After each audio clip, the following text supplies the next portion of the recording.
হযরত আমিনা বললেন, আমাকে রাত্রি বেলায় ডাক দিত, আমি কাউকে দেখতে পেতাম না। বাম দিক ডান দিক লক্ষ্য করতাম, আমি কাউকে দেখতে পেতাম না। আল্লাহ পাক আল্লাহ তাআলা ফেরেশতাকে আপনার পাঠিয়ে দিতেন, আল্লাহর ফেরেশতা আপনার নাম শুনিয়ে দিতেন, ওগো আমিনা, নতুন কোন নাম জানো তোমার পুত্রের পছন্দ না হয়ে যায়। তোমার পুত্রের নাম আল্লাহ পাক রেখেছেন, আকাশের নাম হবে আহম্মদ, জমিনের নাম হবে মোহাম্মদ। আল্লাহর পয়গম্বর তিনি আপনার দুনিয়ার বুকে আসবেন। হযরত আমিনা একা ঘরে চিন্তা করেন, আমার পাশে তো কোনো রমণী নাই, আমার পাশে তো কেউ নাই। আমার আল্লাহ পাক মুমিন মুমিনারা যখন দুনিয়া থেকে আপনার চলে যায়, তারা কবর আপনার জিন্দা থাকেন। চারজন রমণীকে আমিনার ঘর আপনার পাড়ালেন। গভীর রাত্রি বেলায় দরবাজাতে আপনার আওয়াজ দেওয়া হলো, আমিনা। দরবাজাতে আওয়াজ পাওয়ার পর জিজ্ঞেস করলেন, এত রাত্রি বেলাতে আমার ঘরে কে জানা আওয়াজ দাও, একটু তুমি জানিয়ে দাও। তিনি আপনার বললেন, আমিনা, একটু দরজা খুলে দাও, আল্লাহ পাক তোমার ঘরে আমাকে পাঠিয়েছে। আমার নাম হলো হাজেরা, তোমার জন্য না, তোমার জন্য না। ওগো ধন্য আমিনা, তুমি আল্লাহর হাবিবের, আল্লাহর বন্ধুর মা হওয়ার সুযোগ পেয়েছো। আর পৃথিবীর জমিনে তোমার পূর্বে থেকে যে বাচ্চা জন্ম নিবে, সাধারণ মানুষ হবে না, আল্লাহর পয়গম্বর হবে, আখিরি জামানার পয়গম্বর, আল্লাহর হাবিব হবে, আল্লাহর বন্ধু হবে। আমিনা, একটু দরজা খুলে দাও। দরজা আপনার খোলা হলো। কিছুক্ষণ পর আবার দরজায় আওয়াজ পাওয়া যায়। তিনি আপনার বললেন, আমিনা, একটু দরজা খুলে দাও। হযরত আমিনা বললেন, আবার কে যেন আওয়াজ দাও। তিনি আপনার বলছেন, আমার নাম হলো হাওয়া। হযরতে হাজেরা আসলেন এবং হযরতে হাওয়া আসলেন। দরজা খোলা হলো, তিনি প্রবেশ করলেন। আবার কিছুক্ষণ পর আওয়াজ পাওয়া যায়। তিনি আপনার বললেন, আমিনা, আজকে তোমার গর্ভে থেকে পৃথিবীর জমিনে যিনি আপনার আসবেন, তিনি সাধারণ মানুষ হবেন না, আল্লাহর পয়গম্বর হবে। আমিনা, একটু দরজা খুলে দাও। আল্লাহ পাক তিনার বন্ধু আজকে দুনিয়ার পক্ষে পাঠাবেন। তিনি আপনার দরজা খুললেন, প্রবেশ করলেন আপনার হযরত রহিমা। আবার কিছুক্ষণ পরে আবার আওয়াজ পাওয়া যায়, দরজা খোলা হলো, প্রবেশ করলেন হযরত আসিয়া। চারজন রমণীকে আল্লাহ পাক আমিনার ঘর আপনার পাঠিয়ে দিলেন। তিনি আপনার চারজন প্রবেশ করলেন। রাত আপনার শেষ হবে, দিন শুরু হবে। রাত আপনার আল্লাহকে বলে, ওগো আল্লাহ, রাতের মধ্যে পয়গম্বর দাও, রাতের মধ্যে তোমার হাবিবকে দিয়ে দাও। যদি দিনের মধ্যে তোমার হাবিব চলে যায়, মানুষ রাত দিনকে মানবে, রাতকে মানুষ স্মরণ করবে না। আপনার রাত আপনার আল্লাহর কাছে নবীকে চাই, দিন আপনার আল্লাহর কাছে নবীকে চাই। আমার আল্লাহ পাক এমন সময়ের মধ্যে তিনার হাবিব বন্ধুকে দিয়েছেন, না রাতের মধ্যে নবী এসেছেন, না আপনার দিনের মধ্যে নবী এসেছে। আমার আল্লাহ পাক আপনার শুভে সাদিকে দয়ার মুস্তাফা দিয়েছে। হযরত আমিনা দেখেন যে নবীর চেহারার আলোটা দরবাজিয়ে দিয়ে বের হয়ে চলে যায়। বলুন সুবহানাল্লাহ। হযরত হাজেরা তিনি আপনার বললেন, ওগো আমিনা, তোমার পুত্র মোহাম্মদকে একবার দেখো। আবার তুমি দরবাজার বাইরে দেখো, কারণ কি বুঝতে পারলাম না। আমার রাসূলুল্লাহর মা তিনি আপনার বললেন, ওগো হাজেরা, একটু শুনে নাও, আমার পুত্র মোহাম্মদের চেহারার আলোটা দরবাজা দিয়ে চলে যায়। আমি আমিনা লক্ষ্য করে দেখি এই আলোটা কতদূর পর্যন্ত যায়। 1 মাইল 2 মাইল নয়, আপনার মক্কার জমিন থেকে মুলকে শামের পাহাড় পর্যন্ত চলে যায়। জোরে বলুন সুবহানাল্লাহ।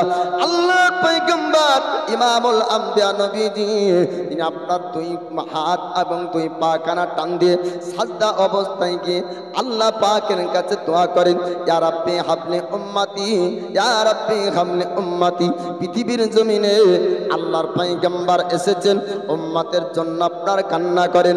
পুরো মক্কাবাসীরা তারা আপনার খবর পেল আব্দুল্লাহর পুত্র মুহাম্মদ হয়েছে। এত এত সুন্দর চেহারা, মক্কা জমিনে আজ পর্যন্ত এমন সুন্দর বাচ্চা জন্মগ্রহণ করেনি। মক্কার বাসীরা আমিনার ঘরে রেশনের নয় আপনার ভিড় করলো, সবাই আপনার এসে আমার দয়ার মুস্তাফাকে দেখে আর সবাই প্রশংসা করে।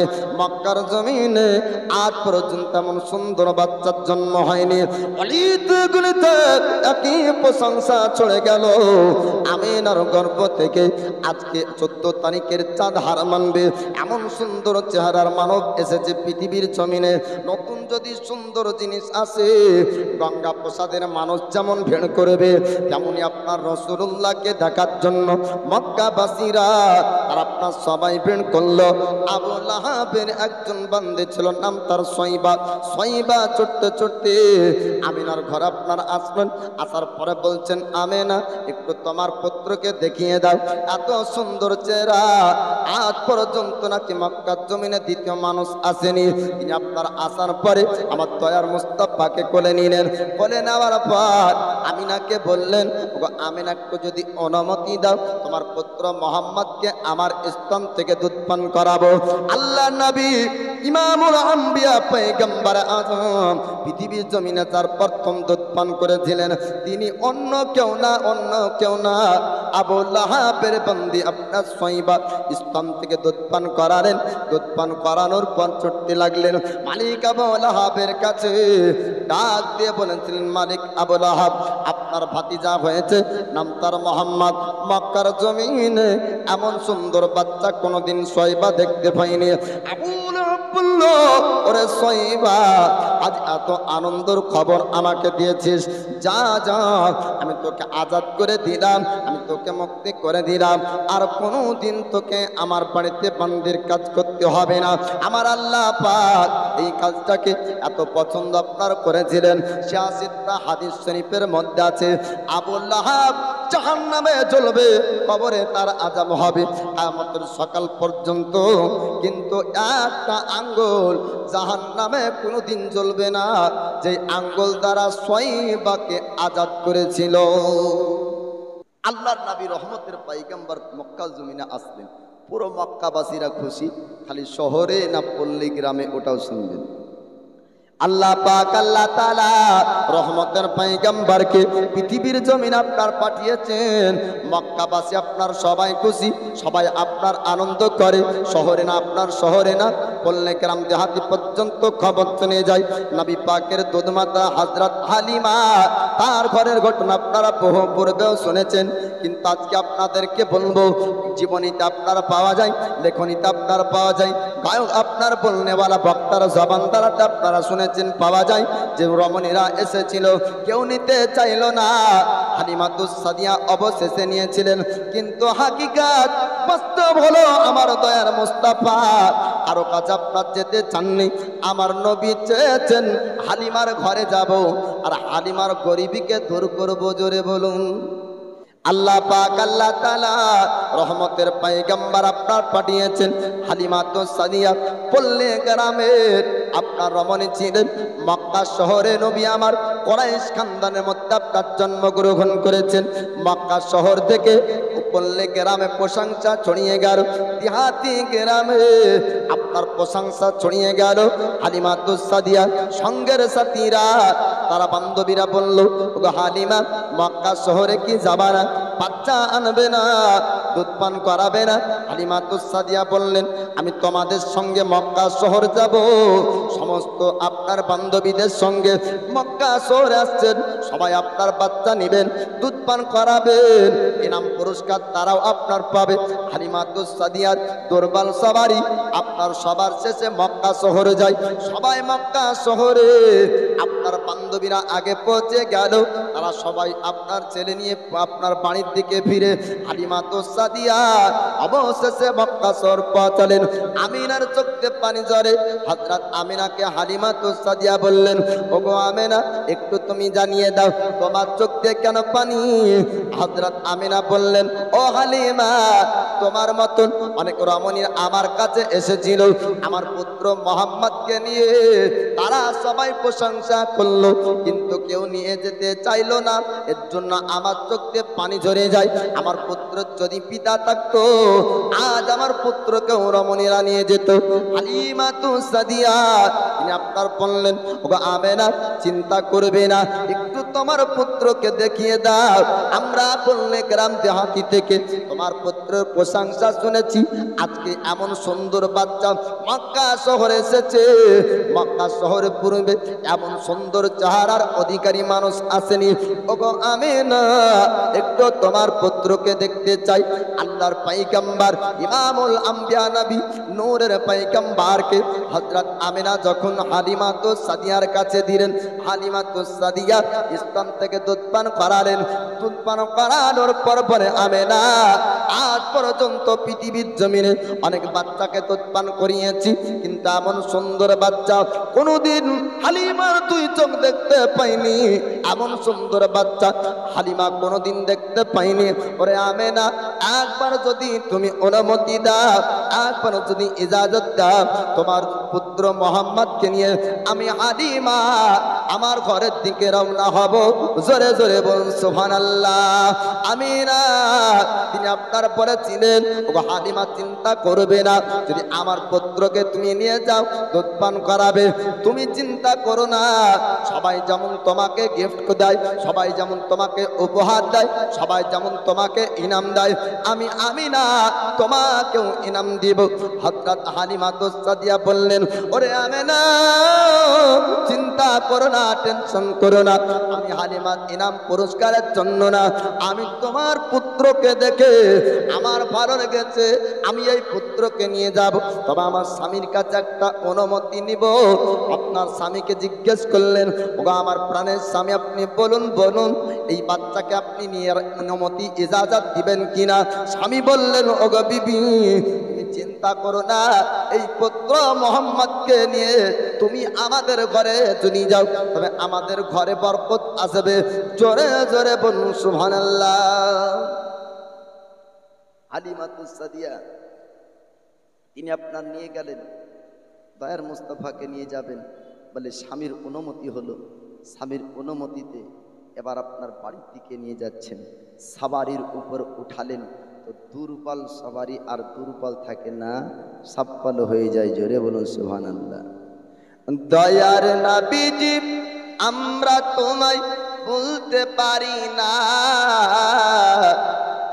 তোমার আম্মা আমিনা গো তোমার দুধ মা হালিমা, তোমার আম্মা আমিনা গো তোমার দুধ মা হালিমা। দয়ার নবীজি, আমরা তোমায় ভুলতে পারি না, তোমার আম্মা আমিনা গো তোমার দুধ মা হালিমা, তোমার আম্মা আমিনা গো তোমার দুধ মা হালিমা।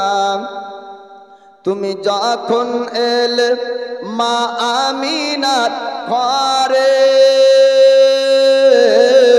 খোদার ফারিস্তা আসে সে ঘরে, তুমি সিরাতে রাসূল মারিফাতেরি বুলবুল, তুমি সিরাতে রাসূল মারিফাতেরি বুলবুল, তোমার দোয়া কবুল করতে খোদা দেরি করে না। তোমার আম্মা আমিনা গো তোমার দুধ মা হালিমা, তোমার আম্মা আমিনা গো তোমার দুধ মা হালিমা। দয়ার নবীজি, আমরা তোমায় ভুলতে পারি না, তোমার আম্মা আমিনা গো তোমার দুধ মা হালিমা। তুমি যখন গেলেন মা হালিমার ঘরে, খোদার করোনা জোরে যে পড়ে, মা হালিমা বলেন খোদা রহম ঝরে পড়ে, মা হালিমা বলেন খোদা রহম ঝরে পড়ে। আমার ঘরে এলো দেখো খোদার করুণা, তোমার আম্মা আমিনা গো তোমার দুধ মা হালিমা। দয়ার নবীজি আমরা তোমায় বলতে পারি না, তোমার আম্মা আমেনা গো তোমার দুধ মা হালিমা। তো হালিমাতুস সাদিয়ার সবারির উপরে যখন নবী মুস্তাফা, তো সবারির গতি বেড়ে গেল। জোরে বলুন সুবহানাল্লাহ। হালিমাতুস সাদিয়া তিনি আপনার চলছেন যখন আল্লাহর পয়গম্বরকে নিয়ে, সঙ্গের সাথীরা বান্ধবীরা আপনার ডাক দিয়ে বললেন, ওগো হালিমা একটু জানিয়ে দাও তুমি কি নতুন শাড়ি কিনেছো? নতুন কি তুমি শাড়ি মক্কা শহর থেকে নিলে? তখন হালিমাতুস সাদিয়া আপনার বললেন, না না আমি নতুন শাড়ি কিনিনি, বরং একটি প্যাসেঞ্জার উঠিয়েছি। আমার আল্লাহ পাক ওই প্যাসেঞ্জারের জন্য দুর্বল সওয়ারিকে আপনার সাব্বাল বানিয়ে দিলেন। বান্ধবীদের আগে হালিমাতুস সাদিয়ার সওয়ারি আপনার বাড়ি পর্যন্ত পৌঁছে গেল। আল্লাহ পাক আল্লাহ তাআলা দয়ার পয়গম্বরকে পৃথিবীর জমিনে আপনার পাঠিয়েছেন জগৎবাসীকে আপনার নামে শিক্ষা দিবেন, হক কি করে আপনার আদায় করতে হয়, ইনসাফ কেমন করে আপনার করতে হয়। হালিমাতুস সাদিয়া আল্লাহর নবীকে নিয়ে যখন তিনার বাড়িতে আপনার গেলেন, হালিমাতুস সাদিয়া দুধ পান করাতে আপনার যাই। আমার দয়ার মুস্তাফা দুধ পান করেন, এক স্তনে দুধ পান করেন, অপর স্তনে দুধ পান আপনার করেন না। হালিমা চিন্তায় পড়ে গেলেন, আমার কি শরীরে কোনো রোগ হলো, আমার কি শরীরে কোনো অসুখ হয়েছে। তিনি আপনার কবিরাজের কাছে যায়। কবিরাজ মহাশয় আপনার বলেছিলেন, ওগো হালিমা আমরা পরীক্ষা করে দেখলাম তোমার শরীরে কোনো অসুখ হয়নি, তোমার স্তনে কোনো রকম রোগ হয়নি। হালিমাতুস সাদিয়া বললেন, তবে আমার পুত্র মোহাম্মদ কেন আমার স্তনে দুধ পান করে না? হালিমা তিনি জানতেন না, কবিরাজ মহাশয় আপনার জানতেন না যে কিসের জন্য আপনার দুধ পান করেন নাই। হালিমাতুস সাদিয়ার একটা পুত্র ছিল, নাম তার আব্দুল্লাহ। আল্লাহ পাক আল্লাহ তাআলা আমার নবীকে পাঠিয়েছেন জগৎবাসীকে শিক্ষা দিবেন, কারো যেন হক তোমরা মেরো না। ওই নবীজি আপনার দুধ পায়ের হক কি করে মারতে পারে? এক স্তনে দুধ নবী পান করতেন, আর এক স্তনে দুধ আপনার দুধ ভাইয়ের জন্য রেখে দিতেন। হালিমাতুস সাদিয়ার কিছু কথা আপনাদেরকে বলবো। আল্লাহর পয়গম্বর ইমামুল আম্বিয়া নবী তিনি আপনার হালিমাতুস সাদিয়ার ঘরে। হালিমাতুস সাদিয়া বলেন, যেই দিন থেকে আমার ঘরে মোহাম্মদকে দুধ পান করানোর জন্য আল্লাহ, সেই দিন থেকে কোনোদিন রাত্রিবেলায় আমার বাচ্চা কাঁদে না। জোরে বলুন সুবহানাল্লাহ। আমার দুধের মধ্যে আল্লাহ পাক বরকত দান করেছেন। এর পূর্বে বাচ্চাকে অন্য বাচ্চাকে দুধ পান করাতাম, রাত্রিবেলায় আমার বাচ্চাও কান্না করতো, আমার দুধ ছেলেরাও কান্না করতো। কিন্তু মোহাম্মদকে যেদিন থেকে এনেছি রাত্রিবেলাতে তারা কেউ কান্না করে না। শুধু তাই না হালিমাতুস সাদিয়া বলেন, আমি অন্য বাচ্চাকে যখন দোলনার উপরে রাখতাম, দোলনা হয়তো থেমে যেত, আমি ছুটতাম তো বাচ্চা কান্না করতো। কিন্তু মোহাম্মদকে যেদিন থেকে আমার ঘরে এনেছি আমার কাজে কোনোদিন অসুবিধা হয়নি। জোরে জোরে বলুন সুবহানাল্লাহ। হালিমাতুস সাদিয়া তিনি আপনার বললেন, আমি পুত্র মোহাম্মদকে দোলনার উপর রাখতাম, আমি কাজে ব্যস্ত হয়ে যেতাম। হঠাৎ আমার খেয়াল হতো দোলনা মনে হয় থেমে গিয়েছে, আমি ছুটতে লাগতাম দোলনার নিকটে। আসার পরে দেখতে পেতাম দোলনা যেন কে দোলনা দেয়। আমার আল্লাহ পাক জিবরিল আমিন ফেরেশতাকে পৃথিবীর জমিনে আপনার পাঠাতেন। জিবরিল আমিন ফেরেশতা আমার রাসূলুল্লাহ দোলনার উপর আপনার দোলনা দিতেন। কোনদিন হালিমাতুস সাদিয়ার ঘরের দোলনা থামতো না। শুধু তাই না পৃথিবীর জমিনের বাচ্চারা আপনার খেলাধুলা করে ধোলা নিয়ে, দুনিয়ার বাচ্চা খেলাধুলা করে ছোট্ট ছোট্ট আপনার পুতুল নিয়ে, দুনিয়ার বাচ্চা খেলাধুলা করে আপনার অনেক ছোট ছোট গাড়ি নিয়ে। কিন্তু আমার নবীজি কোনোদিন কোনো ধোলা নিয়ে খেলেন নাই। আল্লাহর নবীর খেলনা ছিল আকাশের চাঁদ, আল্লাহর নবীর খেলনা ছিল আকাশের তারা। আপনার দয়ার মুস্তাফা আঙ্গুল যেদিকে আপনার ইশারা করতেন সেই দিকে আপনার চান চলতো। জোরে বলুন সুবহানাল্লাহ। আমার নবীর ইশারায় আকাশের তারা চলতো। আল্লাহর পয়গম্বর দুধ পান করার মৌসুম যখন শেষ হয়ে যায়, হালিমাতুস সাদিয়া বললেন, আমিনা তোমার পুত্র মোহাম্মদকে এবার নিয়ে নাও। হযরত আমিনা বললেন, ওগো হালিমা শোনো শোনো, আমার পুত্র মোহাম্মদকে তোমার ঘরে আরো রাখতে চাই। আল্লাহর পয়গম্বর ইমামুল আম্বিয়া নবীকে নিয়ে হালিমা তো সাদিয়া আবার আপনার বাড়ি আসলেন। প্রায় কমবেশ যখন 4 বছর বয়স হলো, হালিমা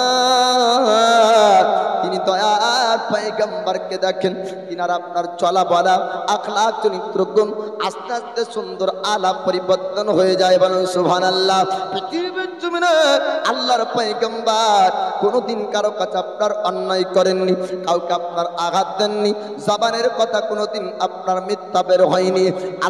আল্লাহ পাক রহমতের পয়গম্বর দিয়েছেন হালিমার ঘরে।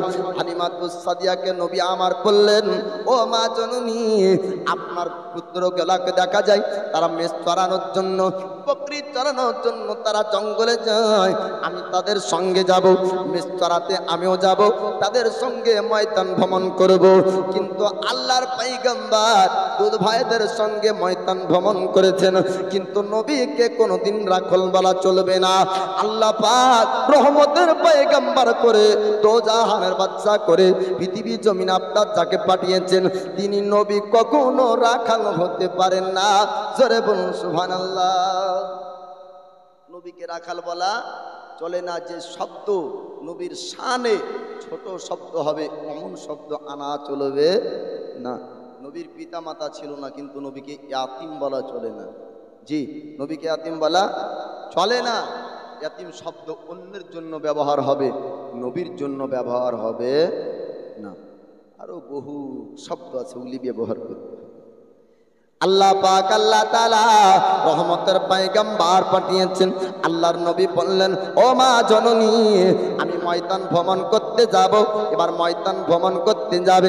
হালিমা তো সাদিয়া আপনার বললেন, ও বেটা মোহাম্মদ, একটু শুনে নাও শুনে নাও, ময়দান যদি তুমি ভ্রমণ করতে যাও, সেখানে বাঘ থাকবে, ভাল্লুক থাকবে, সাপ থাকবে, তোমার হয়তো ক্ষতি হয়ে যাবে। আল্লাহ নবী বললেন, ও মা জননী, আপনি চিন্তা করবেন না, আপনি টেনশন করবেন না। পৃথিবীর জমিনের বাঘ ভাল্লুক হিংস্র জানোয়াররা আপনার পুত্র মোহাম্মদ সম্পর্কে তারা জানে। দুনিয়ার জমিনে বাঘ ভাল্লুকেরা আপনার পুত্র মোহাম্মদের ক্ষতি করবে না।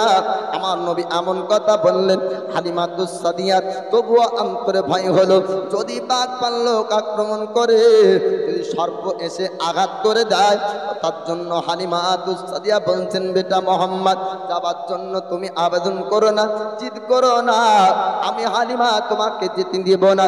আল্লাহর পয়গম্বর বললেন, ও মা জননী, চিন্তা করবেন না, জঙ্গলি জানোয়ার আপনার পুত্রের ক্ষতি করবে না। আল্লাহর পয়গম্বর জঙ্গলে গেলেন। শিশু নবীর আপনারা চাচ্ছেন ঘটনা বলবো। আল্লাহ পাক আল্লাহ তাআলা আমার নবীর মধ্যে অলৌকিক মুজিজা আল্লাহ পাক আপনার দান করেছিলেন। প্রথম দিন যখন জঙ্গলে গেলেন, আমার নবীকে এক জায়গায় আরাম করতে দেন, এক জায়গায় দয়ার মুস্তাফা আরাম করেন। জঙ্গলের গভীরে দুধ বাইরা চলে যায়, বকরি চালানোর কাজে ব্যস্ত হয়ে যায়। হঠাৎ আপনার দেখা গেল দুটো বড় বড় সাপ আসার পরে নবীর চেহারার ওপরে ফানা করে আপনার দাঁড়িয়ে যায়। দুধ ভাইয়েরা দেখার পরে বাড়ি থেকে আপনার ছুটতে লাগলো। হালিমা তো সাদিয়াকে ডাক দেয়, ও মা জননী, আপনি একটু বের হয়ে আসুন, আপনি একটু বের হয়ে আসুন, আপনার পুত্রকে মনে হয় আর বাঁচানো যাবে না। হালিমা স্বামীকে আপনার ডাক দিলেন, ওগো প্রাণের স্বামী, আসুন আসুন, আমাদের মোহাম্মদকে মনে হয় বাঁচানো যাবে না। ভয়ঙ্কর বড় সাপ ফনা করে চেহারার ওপরে দাঁড়িয়ে আছে, মনে হয় এতক্ষণ সবল মেরেছে। আপনার ছুটতে থাকলেন হালিমা তুস সাদিয়া আল্লাহর নবীর কাছে। সাপ এসে ফনা করে দাঁড়িয়ে আছে, কিন্তু ছবল মারার জন্য না, ছবল মারার জন্য না, রোদ নবী পাকের চেহারার উপর যেন না পড়ে, তার জন্য আপনার মেঘ ছায়া করে। আর দয়ার মুস্তাফার চেহারায় সাপ ফনা করে হাওয়া করে, জোরে বলুন। হালিমা তো সাদিয়া আপনার জঙ্গলে প্রবেশ করলেন, আল্লাহর নবীকে ডাক দিয়ে বলেন, ও বেটা মোহাম্মদ, সাপ দুটো ভয়ঙ্কর আকারে ফানা করে দাঁড়িয়েছিল, তোমাকে কি ছবল মেরেছে? আমার রাসূলুল্লাহ বললেন, ও মা জননী, আপনি চিন্তা করবেন না, পৃথিবীর জমিনে কোন জঙ্গলি জানোয়ার সাপ আপনার পুত্র মোহাম্মদের ক্ষতি করবে না। প্রথম দিন জঙ্গলের ঘটনা আপনার ঘটে গেল। দ্বিতীয় দিন আমার রাসূল যখন বলেন, ওগো মা জননী, আবার জঙ্গল ভ্রমণ করতে যাব, ওই সময় আপনার বলেছিলেন হালিমা তো সাদিয়া, না না, সাপ তোমার ক্ষতি করলো না, হয়তো বাঘপাল্লক তোমার ক্ষতি করবে। আমার নবী বললেন, মা আপনি চিন্তা করবেন না, বাঘপাল্লক সবাই আমাকে চিনে, কেউ আমার ক্ষতি করবে না। আল্লাহ পাক, আল্লাহ তাআলা পশুদের মধ্যে নবীগণদের মহব্বত দান করেছেন, জোরে বলুন। খালি আমাদের নবী না, যুগে যুগে যত নবী এসছেন প্রত্যেক নবীকে পশু পাখিরা ভালোবেসেছে, বলুন সুবহানাল্লাহ। পয়গম্বরের কাস্তের ওপরে জঙ্গলি জানোয়ার, পশু ও পাখিরা পর্যন্ত আশ্রয় পেয়েছিল, তাই না? তো পশু পাখিরা আপনার নবীগণকে চিনহে, আশরাফুল মাখলুকাত হয়েও মানুষ নবী চিনল না।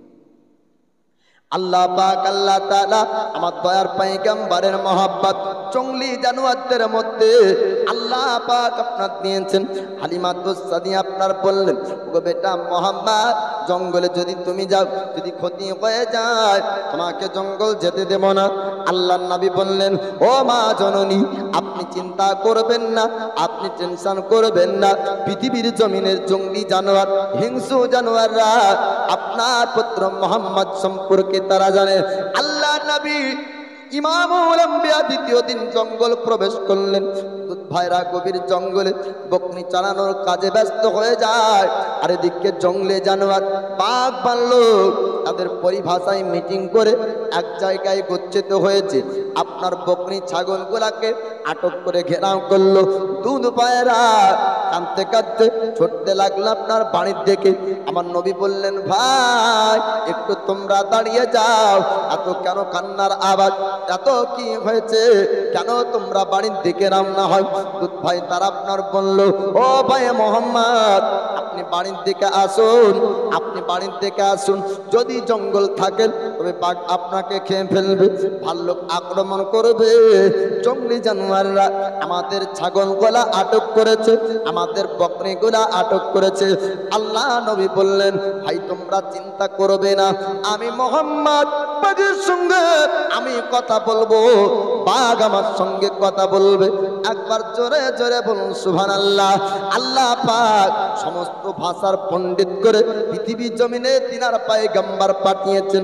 পশুদের ভাষা নবী বুঝতেন, পশুদের কথার উত্তর নবী দিতেন। আল্লাহ নবী বললেন, ভাই তোমরা একটু দাঁড়িয়ে যাও, আমি বাঘের সঙ্গে কথা বলবো, বাঘ আমার সঙ্গে কথা বলবে। দুধ ভাইয়েরা ভয় আপনার বাড়ির থেকে রওনা হয়। আল্লাহ নবী বাঘের নিকটে গেলেন। বাঘকে আমার নবী জিজ্ঞেস করেন, ওরে বাঘ বল বল, ওরে হিংস্র জানোয়ার বল, এই বকরি গোলা কেন ঘেরাও করেছিস?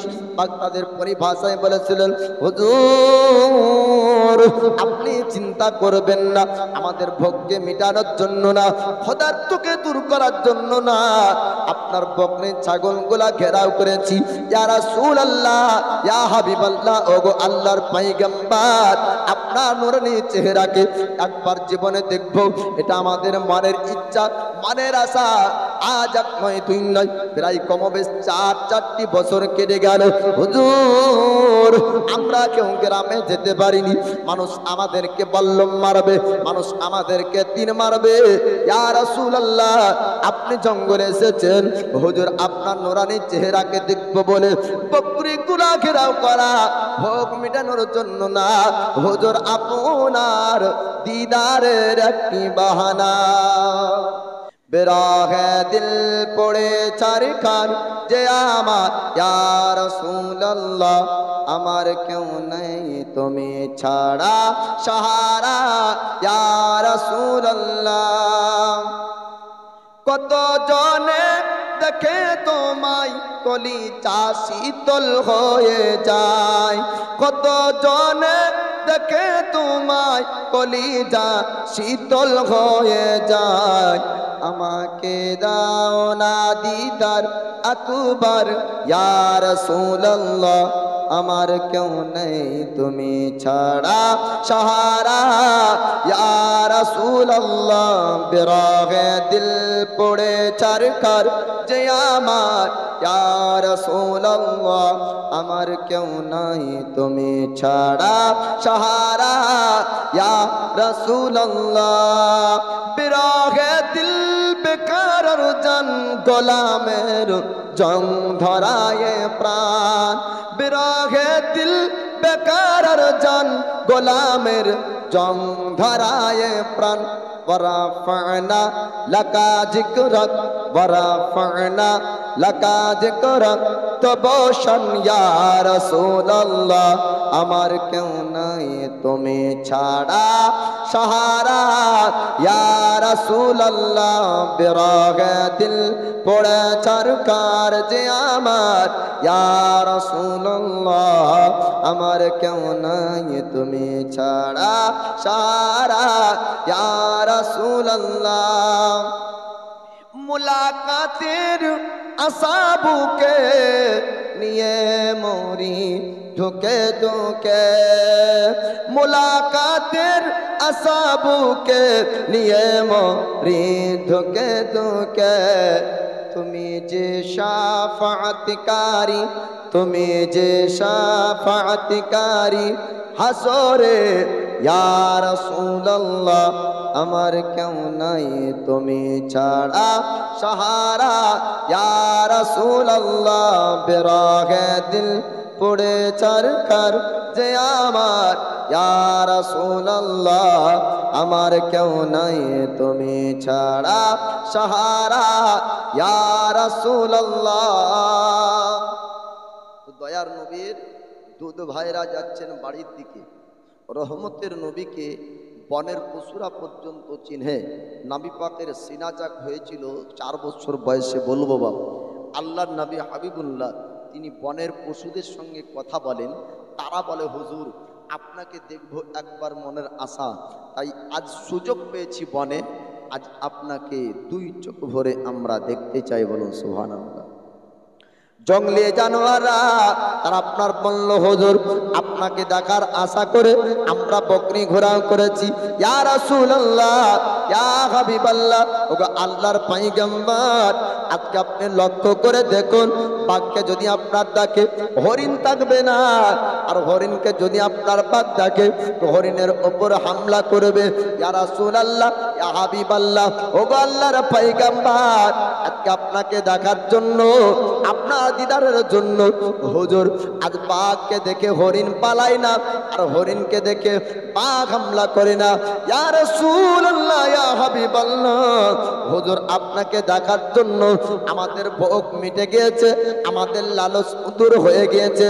ইয়া রাসূলুল্লাহ, কারো প্রতি আপনার ভয় নাই হুজুর, আজকে সবাই জঙ্গলের পশুরা আপনাকে 2 চোখ ভরে দেখবে। এইদিকে আপনার দুধ ভাইরা বাড়িতে যাওয়ার পর হালিমাতুস সাদিয়াকে ডাক দেয়, ও মা জননী আপনি বের হয়ে আসুন, আসুন। আপনার পুত্র মোহাম্মদ বাঘের সঙ্গে কথা বলে, বাঘ তার সঙ্গে কথা বলে। এতক্ষণ মনে হয় বাঘ হামলা করবে আপনার পুত্র মোহাম্মদের দিকে। আল্লাহর পয়গম্বর তিনি আপনার বাঘের সঙ্গে কথা বলে। গ্রামবাসীরা আর আপনার সবাই ছুটতে লাগলো। যাওয়ার পরে আপনার দেখে আমার নবীজি বাঘের সঙ্গে আপনার কথা বলে।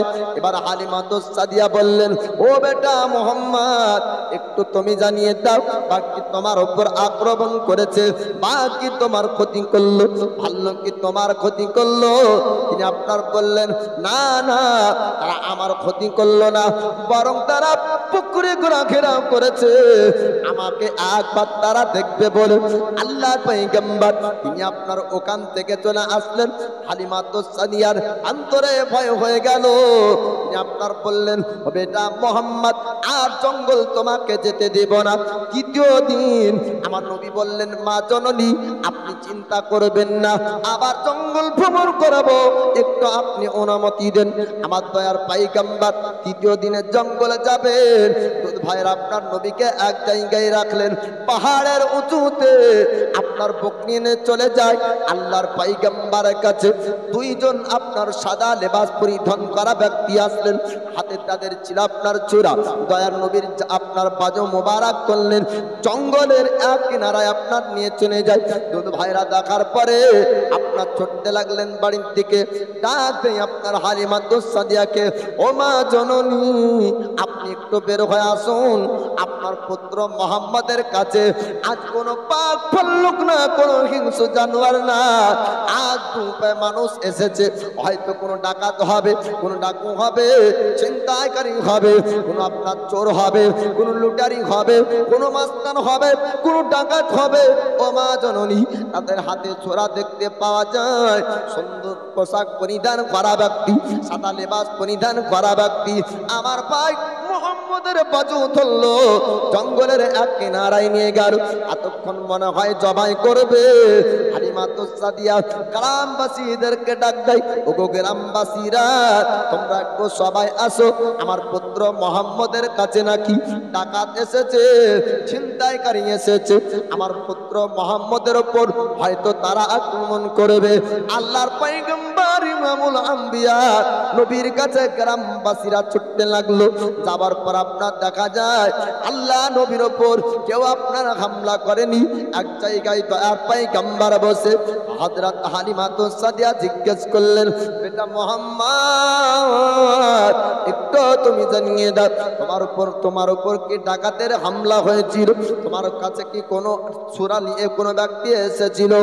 অপরিচিত ব্যক্তি তারা কারা? আমার দয়ার পয়গম্বর বললেন, ও মা জননী, আপনি চিন্তা করবেন না, তারা অপরিচিত কেউ ছিল না, তারা আমার পরিচিত ছিল। বলে, তারা মক্কার জমিনের কোনো মানুষ না, মদিনার কোনো মানুষ না, ইসরাবের কোনো মানুষ না, মুলকে শামের মানুষ না। ও মা জননী, আল্লাহর রহমতের ফেরেশতা আল্লাহ পাকের অর্ডারে মানবের রূপ ধারণ করে আমার কাছে এসেছে। 4 বছর বয়সের পয়গম্বর আল্লাহর ফেরেশতা দেখার পরে চিনলেন আল্লাহর ফেরেশতা। হালিমা সাদিয়াকে বলেন, ও মা জননী, তাদের হাতে ছোরা ছিল, আমাকে তারা বাজু ধরলো, জঙ্গলের এক কিনারায় আনলো, আমার সিনাকে 2 ভাগে বিভক্ত করলো, সিনা গোটা ছোরা দিয়ে ফেলে দিল, কিন্তু এক ফোঁটা রক্ত দুনিয়ার জমিনে পড়লো না।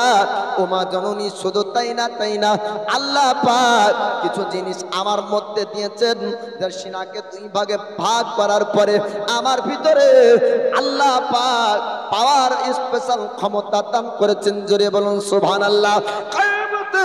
সকাল পর্যন্ত আল্লাহ পাক পৃথিবীর জমিনে আমার নবীর মতন কোন মানুষকে আল্লাহ দুনিয়ার বুকে আপনার দিবেন না। না পূর্বে নবীর মতন কেউ ছিল, না কিয়ামত পর্যন্ত আপনার নবীর মতন কেউ হবে। আমার আল্লাহ পাক একজন খাস নবীকে পাঠিয়েছেন, যার চেহারার সঙ্গে কিয়ামতের সকাল পর্যন্ত কারো তুলনা হবে না। জোরে জোরে বলুন সুবহানাল্লাহ। আল্লাহ পাক ফেরেশতা মালায়েকার মাধ্যমে আমার নবীর সিনা চাক করালেন। নবীর সিনা চাক কবার হয়েছিল? বাল্যকালে সিনা চাক হলো। 10 বছর বয়সে জওয়ানি আসার পূর্বে আল্লাহ পাক সিনা চাক করালেন, এবং গারে হেরায় নবুয়তের প্রকাশ হবার পূর্বে, আল্লাহর পক্ষ থেকে ওহী অবতীর্ণ হবার পূর্বে আপনার গারে হেরাতে আপনার সিনা চাক করিয়েছিলেন।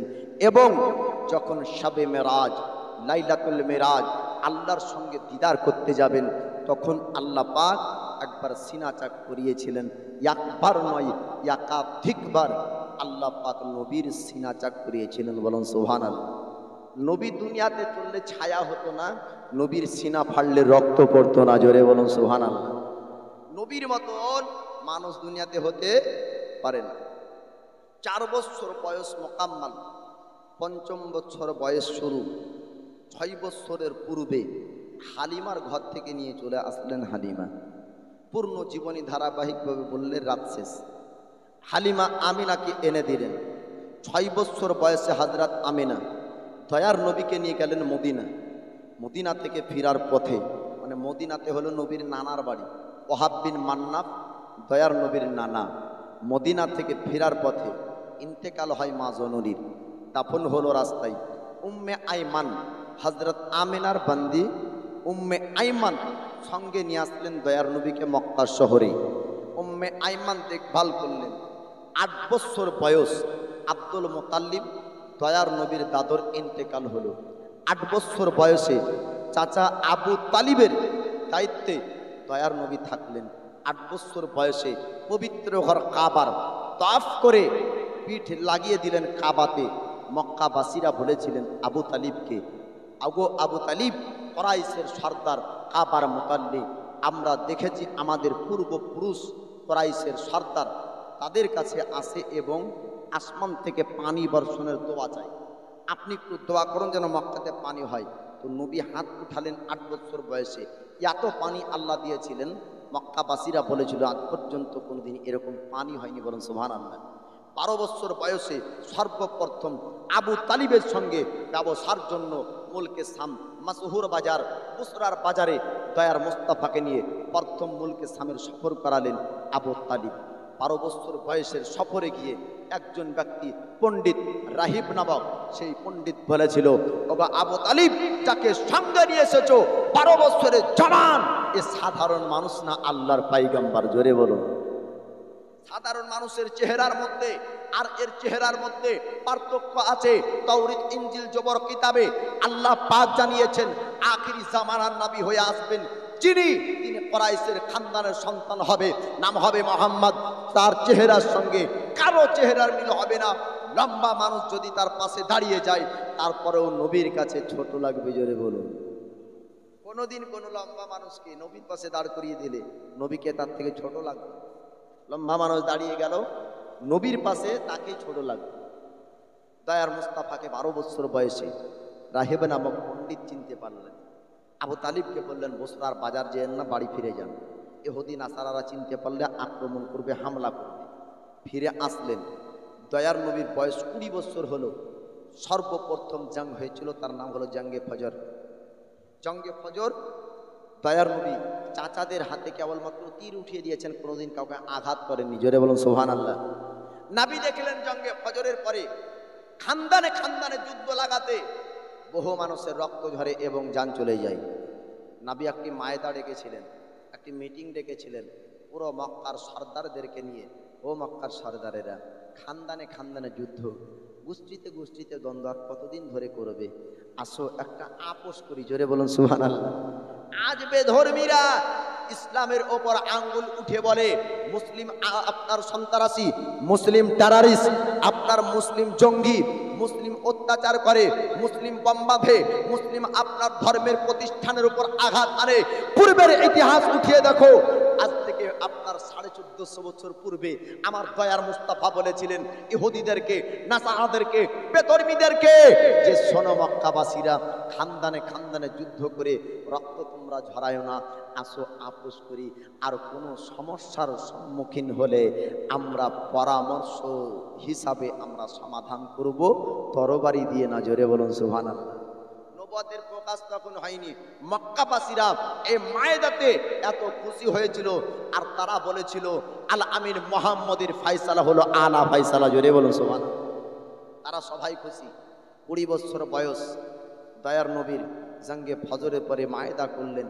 নবী বলছেন, হাদিস শরীফের মধ্যে আছে, আমি যখন প্রথম মায়দায় ফয়সালা মীমাংসা করেছিলাম, গোষ্ঠীর দ্বন্দ্ব ঝামেলা যখন ফয়সালা করেছিলাম, এত খুশি হয়েছিলাম যে আমাকে যদি সুন্দর দুটো ঘোড়া দেওয়া হতো আমি নবী অত খুশি হতাম না। বলুন সুবহানাল্লাহ। এবার মক্কাবাসীর খানদানে খানদানে কিছু হলেই ডাকবি কাকে? বিচারক ডাক, আল আমিন মুহাম্মদকে ডাক। জোরে বলুন সুবহানাল্লাহ। আল আমিন মুহাম্মদ যেটা ফয়সালা করবে এটা আলা ফয়সালা মেনে নিব সবাই। বড় বড় পণ্ডিত, বড় বড় বয়স্ক ব্যক্তি থাকা সত্ত্বেও, বড় বড় সর্দার থাকা সত্ত্বেও আমার নবী যেটা ফয়সালা করতেন মক্কার বুকে, ওটাই ভালো ভালো ফয়সালা ছিল। দয়ার নবী, মায়ার নবী দেখলেন পবিত্র ঘর আল্লাহর কাবা, এই কাবাটা আস্তে আস্তে আস্তে আস্তে ভেঙে পড়ে যাচ্ছে, পানি ঢুকে যাচ্ছে পুরাতন। নবী বললেন, ওগো মক্কাবাসীরা, আমাদের পূর্বপুরুষ তারা এই কাবার তওয়াফ করেছেন, এই পবিত্র হওয়ার কাবার জন্য মক্কার ইজ্জত বেড়েছে। জোরে বলুন সুবহানাল্লাহ। বিভিন্ন দেশের মানুষ এই কাবার তওয়াফ করতে আসে। নবী বলছেন, ওগো মক্কার সর্দার তৎসহ মক্কাবাসীরা, আসো আমরা সবাই সুন্দর করে এই কাবা বানাবো। 40 বছরের নবুয়তের প্রকাশের হওয়ার পরে ইসলাম প্রচারের করতে গিয়ে বহু জুলুম ও অত্যাচার তো হয়েছেই, তবে পূর্বে ইহুদি নাসারারা মোহাম্মদকে কি নজরে দেখত, এই একটু এক ঝলকের ঘটনা আপনাদেরকে বলবো। আল্লাহ পাক আল্লাহ তাআলা রহমতের পয়গম্বর পৃথিবীর জমিন আপনার পাঠিয়েছেন। আল্লাহর নবী বললেন, ও মক্কাবাসীরা, পবিত্র ঘর আল্লাহর কাবা, যেই কাবা তওয়াফ করার জন্য বিভিন্ন দেশের মানুষ আসে, আমাদের মক্কার ইজ্জত বেড়ে যায়। এই কাবা আজকে ভেঙে যাচ্ছে, কাবা পুরাতন হয়েছে, সুন্দর করে মেরামত করতে হবে, পাথর লাগাতে হবে, গাঁথনি আপনার করতে হবে, দেওয়াল সুন্দর করে খাড়া করতে হবে।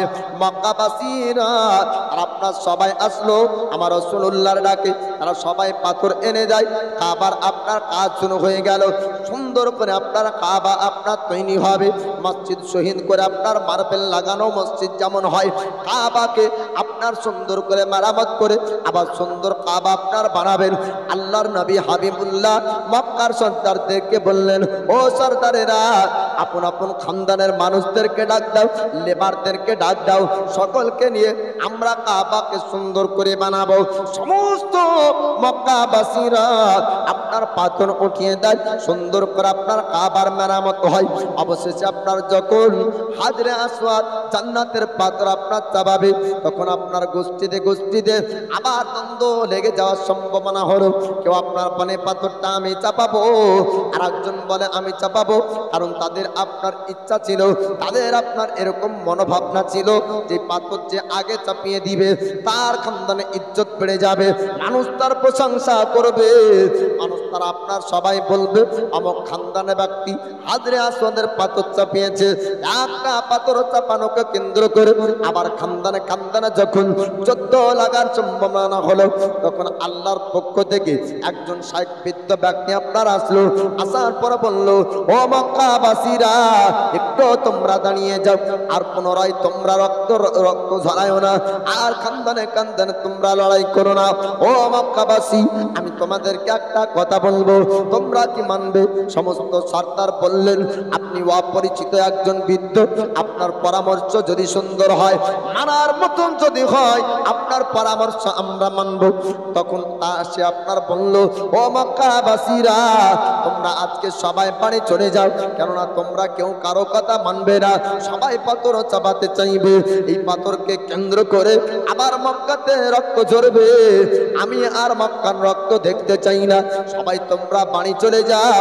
আজ তোমরা বাড়ি যাওয়ার পর ঘুমিয়ে যাও, আগামীকাল সুবহে সাদিকে কাবার চাতালে যে সর্বপ্রথম আসতে পারবে, ওই ব্যক্তি কাবার উপরে হাজরে আসওয়াদের পাথর চাপাবে। তারা আপনার এই কথা যখন বলা হলো, সবাই মেনে নেয়, আপনার বাড়ির দিকে চলে গেল, সবাই এবার কাবার কাছে আসবে। আল্লাহর নবী ইমামুল আম্বিয়া সমস্ত ব্যক্তির আগে কাবার চাতালে আপনার এসে পৌঁছেছেন।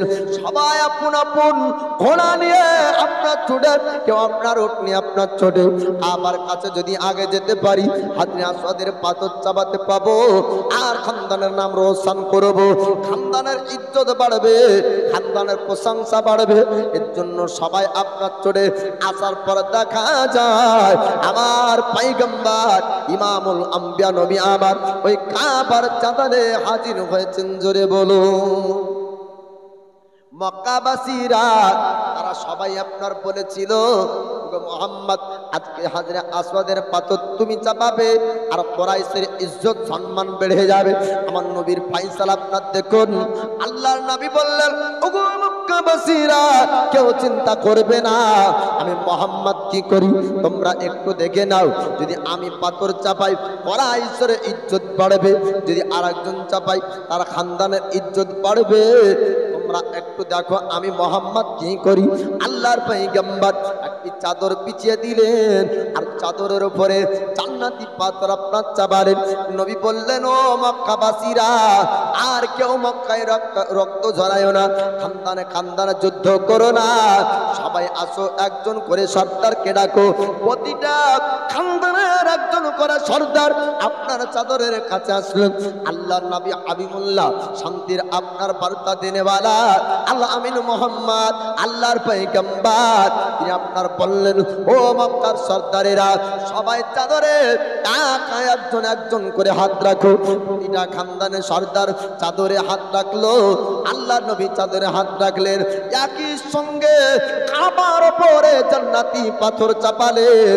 আমার নবী বললেন, ও মক্কাবাসী, তোমরা দেখলে প্রত্যেক খানদানের সর্দার যেহেতু হাত রেখেছে, সমস্ত খানদানের ইজ্জত বেড়েছে, কারো ইজ্জত কমলো না, আর দ্বন্দ্ব থাকলো না, সবাই সন্তুষ্ট। প্রশংসা আপনার গণিতে গণিতে করে। এক নম্বর, মক্কা শহরের মধ্যে আমানতদার বিশ্বাসী যদি কোনো ব্যক্তি থাকে, তার নাম হলো আল আমিন মোহাম্মদ। আল্লাহর নবী হাবিবুল্লাহ সম্পর্কে মক্কাবাসীর কেমন ধারণা ছিল? আপনার উম্মুল মুমিনিন খাদিজাতুল কুবরা, তিনি তার একজন গোলাম, নাম তার মিসরা। মিসরাকে বলেছিলেন, মিসরা রে, মক্কার মধ্যে একটু জানি দেখ আমানতদার বিশ্বাসী কোন ব্যক্তি আছে, মক্কার বুকে একটু সন্ধান কর। মিসরা নামক ওই গোলাম আসার পরে মক্কাবাসীদেরকে বলেছিলেন, ও মক্কাবাসীরা, একটু তোমরা জানিয়ে দাও মক্কার মধ্যে আমানতদার বিশ্বাসী কোন ব্যক্তি আছে। তখন মক্কাবাসীরা তারা এক বাক্যে বলেছিল, ও গো খাদিজার গোলাম মিসরা, শোনো শোনো, মক্কার বুকে যদি কোনো বিশ্বাসী ব্যক্তির সন্ধান করতে চাও, অন্য কেউ না, অন্য কেউ না, কুরাইশের খানদানের আল আমিন মোহাম্মদ। তারা কেউ ইসলাম ধর্ম গ্রহণ করেন, নবীর নবুয়তেরও প্রকাশ হয়নি, ইহুদি ধর্মেরই ব্যক্তি তারা, নাসারা ধর্মেরই ব্যক্তি তারা, তারপরেও বলছে যে আল আমিন মোহাম্মদের মতন সুন্দর মানুষ আর মক্কার জমিনে নাই। জোরে বলুন সুবহানাল্লাহ। আল্লাহর নবী হাবিবুল্লাহ, তিনার প্রশংসা মক্কাবাসীরা করছেন। আজকের এই বৃষ্টির দিনে আপনার গঙ্গা প্রসাদের রহমতের ঝরছে। জোরে বলুন সুবহানাল্লাহ। ফুল বাগানে ফুল ফুটেছে, কে কে দেখবি আয় ছোটে। মৌলবীদের মুখে শুনেননি, যেখানে জিকির আজকার হয় ওটা জান্নাতের বাগান হয়ে যায়, আর জান্নাতের বাগানের মধ্যে শ্রোতারা সে বাগানের ফুল হয়ে যায়। জোরে বলুন সুবহানাল্লাহ। বাগিচা গোলাপের বাগানে কি ফুল হয়? গোলাপ ফুল হবে। গাঁদার বাগানে কি ফুল হবে? গাঁদা ফুলের বাগান হবে। তো জিকির আজকারের মাহফিল ওটা জান্নাতের বাগান হয়ে যায়, আর শ্রোতারা ও বাগানের ফুল হয়ে যায়। জোরে বলুন সুবহানাল্লাহ। ফুল বাগানে ফুল ফুটেছে, কে কে দেখবি আয় ছোটে, কে কে দেখবি আয় ছোটে। ফুল বাগানে ফুল ফুটেছে, কে কে দেখবি আয় ছোটে, কে কে দেখবি আয় ছোটে।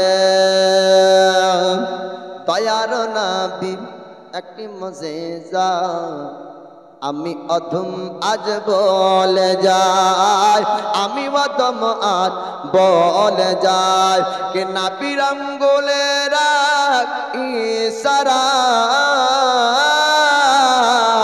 আর নাবির আঙ্গুলের ইশারায় আকাশের চাঁদ ফেটে যায়। ফুল বাগানে ফুল ফুটেছে, কে কে দেখবি আয় ছোটে, কে কে দেখবি আয় ছোটে। আর গঙ্গা পশদ গ্রামেতে, আর গঙ্গা পশদ গ্রামেতে আল্লাহ রহমত ঝরতেছে। জোরে বলবেন না সুবহানাল্লাহ। যদি আল্লাহর রহমত না ঝরতে বৃষ্টি দিনে কেউ বসে থাকে শ্রোতা, আরামের বিছানায় ঘুম হতো না আজকের দিনে। কিন্তু এটা আল্লাহর রহমত যে শ্রোতারা ধৈর্য ধরে বসে আছে। তাই শায়ের বলছে, গঙ্গা প্রসাদ গ্রামেতে আল্লাহর রহমত ঝরতেছে, খোদার রহমত ঝরতেছে। ফুল বাগানে ফুল ফুটেছে, কে কে দেখবি আয় ছোটে। আরব দেশে কুরাইশ বংশে নূর নবীজির জন্ম হয়, নূর নবীজির জন্ম হয়। আর খবর পেয়ে দয়ে হালিমা, আর খবর পেয়ে দয়ে হালিমা ছুটে নবীর ঘরে যায়। ফুল বাগানে ফুল ফুটেছে, কে কে দেখবি আয় ছোটে। আর গঙ্গা প্রসাদের গরম বসিরা নবীর মাহফিল সাজিয়েছে। মহব্বতে বলুন সুবহানাল্লাহ। আর তোর जो বক আল্লাহর বান্দা নবীর মাহফিল সাজিয়েছে, নবীর মাহফিল সাজিয়েছে। আর যারা যারা আছে বসে, যারা যারা আছে বসে সবাই নবীজির দিওয়ানা। ফুল বাগানে ফুল ফুটেছে, কে কে দেখবি আয় ছোটে, কে কে দেখবি আয় ছোটে। তো দয়ার নবী মায়ার নবীর সম্পর্কে মক্কাবাসীরা বলছেন মিসরা নামক গোলামকে, যে মক্কার বুকে আল আমিন মোহাম্মদের মতন আমানতদার বিশ্বাসী দ্বিতীয় কেউ নাই। জোরে বলুন সুবহানাল্লাহ। খাদিজাতুল কুবরার গোলাম মিসরা আপনার বললেন, ও মক্কাবাসীরা, তোমাদের মক্কার জমিনে আমানতদার বিশ্বাসী কোন ব্যক্তি? তারা আপনার সবাই বলল, একজন ব্যক্তি আছে কুরাইশের, নাম তার আল আমিন মোহাম্মদ, তার মতন আমানতদার বিশ্বাসী আর দ্বিতীয় কেউ হবে না। আল্লাহর পয়গম্বরের নাম। মক্কাবাসী তারা বলল, খাদিজাতুল কুবরার কাছে এসে এবার মিসরা নামক গোলাম বলল, ওগো খাদিজা, মক্কার জমিনে আমানতদার বিশ্বাসী ব্যক্তি একজন ব্যক্তি আছে, নাম তার আল আমিন মোহাম্মদ, তার মতন আমানতদার বিশ্বাসী আর দ্বিতীয় কোন ব্যক্তি হবে না। খাদিজাতুল কুবরা তিনি বললেন, ওরে মিসরা শোন, ওই আল আমিন মোহাম্মদকে বলো যেন আমার মালের দায়িত্ব বুসরার বাজার পর্যন্ত মাল যাবে, আমার মালের দায়িত্ব যদি আল আমিন মোহাম্মদ নেয়, আমি খাদিজা তাকে ডবল পয়সা দিব। একবার জিজ্ঞেস করে আসো। মিসরা আবার ছুটলেন, আমার রাসূলুল্লাহর কাছে আসলেন। আসার পর আপনার বলল, ওগো আল আমিন মোহাম্মদ, আপনাকে মুলকে শাম নিয়ে যেতে চাই, বুসরার বাজার নিয়ে যেতে চাই, আপনাকে স্বপন করতে হবে, খাদিজার মালের দায়িত্ব নিতে হবে। খাদিজার মালের দায়িত্ব খাদিজা যার হাতে তুলে দেয়, সেই মালের সঙ্গে 2 নম্বরই করে, সঠিক পয়সা খাদিজার কাছ পর্যন্ত আসে না। ওগো আল আমিন মোহাম্মদ, পুরো মক্কাবাসীকে আমরা জানলাম, মক্কাবাসীরা তারা সবাই আপনার নাম বলল, আমানতের খেয়ানত আপনি করবেন না, কারো কাছে অন্যায় করেননি, কাউকে কোনোদিন দুঃখ দেননি, আপনি কারো সঙ্গে গাদ্দারি করতে পারেন না।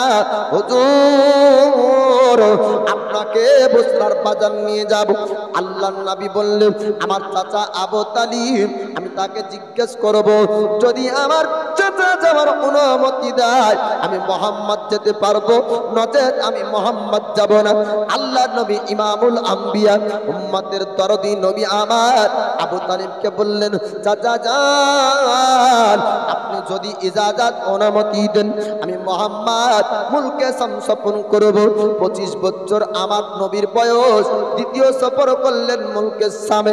আবু তালিব বললেন, ভাতিজা মোহাম্মদ, তবে কার মালের দায়িত্ব নিবে? বলে খাদিজাতুল কুবরার। আপনার আবু তালিব বললেন, ওগো ভাতিজা মোহাম্মদ, মক্কার জমিনে খাদিজার মতন তহেরা, খাদিজার মতন পবিত্র রমণী আর দ্বিতীয় কেউ মক্কাতে নাই। জোরে বলুন সুবহানাল্লাহ। খাদিজা কারো সঙ্গে অন্যায় করতে পারে না। ও খাদিজার মালের দায়িত্ব যদি তোমার উপর দিয়ে দেয়, ও ভাতিজা মোহাম্মদ, তুমি নিঃসন্দেহে খাদিজার মালের দায়িত্ব নিতে পারো। আল্লাহর পয়গম্বর 25 বছর বয়সে দ্বিতীয় আপনার সফর করলেন মুলকে শামে। এবার মিসরা গোলাম গেল সঙ্গে।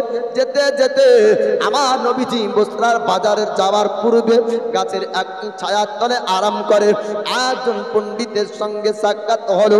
পণ্ডিত আসার পরে এবার মিশ্রাকে বলল, ওরে মিশ্রা রে, আজ একটু জানিয়ে দে সঙ্গে যাকে এনেছিস এনার নাম ও পরিচয়, কোন জায়গায় তার বাড়ি, পিতার নাম কি, তার নাম কি, একটু পরিচয় জানিয়ে দে। পণ্ডিতের নাম হলো নাস্তুরা। নাস্তুরা নামক পণ্ডিত যখন আপনার এমন কথা জিজ্ঞেস করলো, মিশ্রা আপনার বলল, ওগো নাস্তুরা, আজ পর্যন্ত বসলাম বাজারে মিশ্রা কতবার স্বপ্ন করেছে, কোনোদিন জিজ্ঞেস করলে না, আজকে হঠাৎ জিজ্ঞেস করো, কারণ কি বুঝতে পারলাম না। আপনার এমন কথা শোনার পর পণ্ডিত বলল, মিশ্রা একটু জানিয়ে দে, আজ পর্যন্ত যতজন ব্যক্তিকে এনেছিস এমন কোন ব্যক্তির সঙ্গে সাক্ষাৎ হয়নি। জোরে বলুন সুবহানাল্লাহ। আজ পর্যন্ত যত গোলাম এসেছে এইরকম ব্যক্তির সঙ্গে সাক্ষাৎ হয়নি।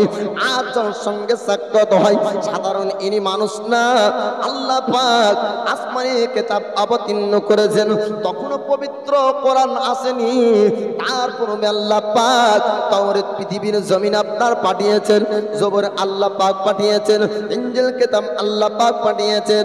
নাস্তুরা নামক পণ্ডিত বলল, মিশ্রা রে, এই ব্যক্তি হলেন অসাধারণ মানুষ।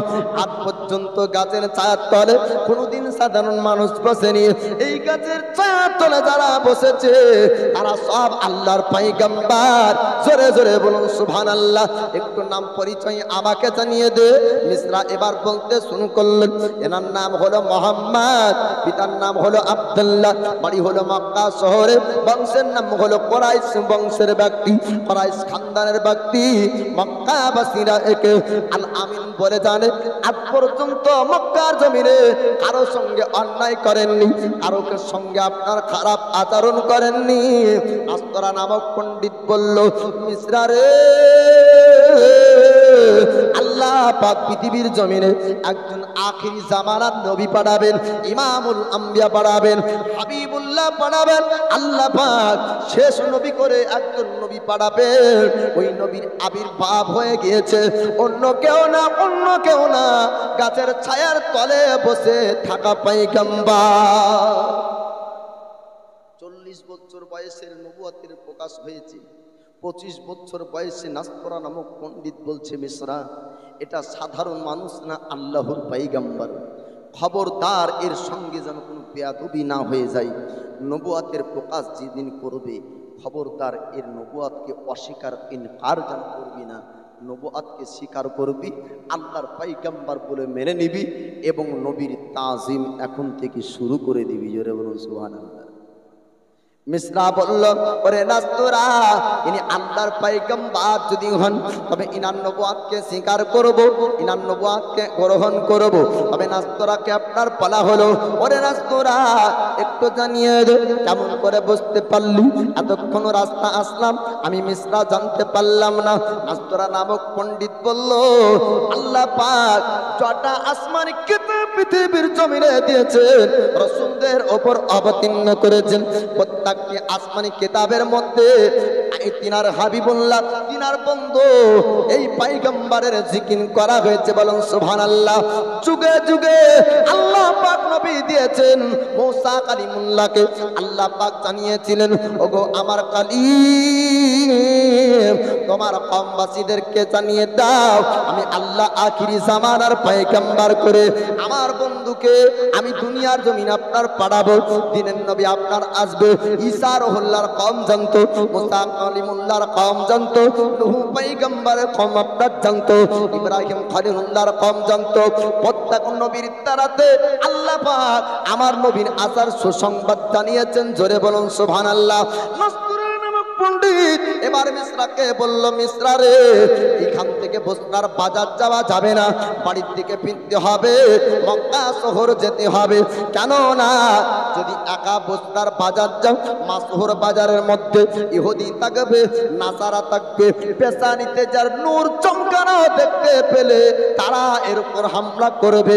কেন না, আখিরি জামানার পয়গম্বর যখন আপনার প্রকাশ হবে, ইসলামের প্রদীপ চলবে, ইসলামের প্রচার হবে, কালিমার বাণীর প্রচার হবে, ইহুদি ধর্ম নষ্ট হবে, নাসারা ধ্বংস হবে।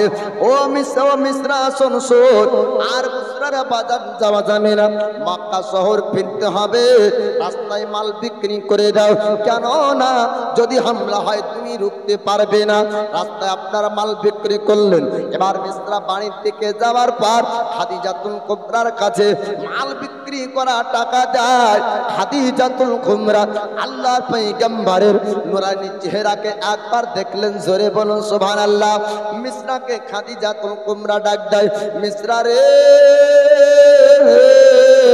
এ ব্যক্তি সম্পর্কে আমি খাদিজা একটু জানতে চাই, আমাকে একটু সফরের কথাগুলা বল। সফরে তার আচরণ কেমন ছিল, তার ব্যবহার কেমন ছিল, বলতো কেমন কেমন আওয়াজ ছিল, একটু আমাকে বলতে হবে। মিসরা বললেন, খাদিজা এই ব্যক্তি সাধারণ মানুষ না, ইনি আল্লাহর পয়গম্বর।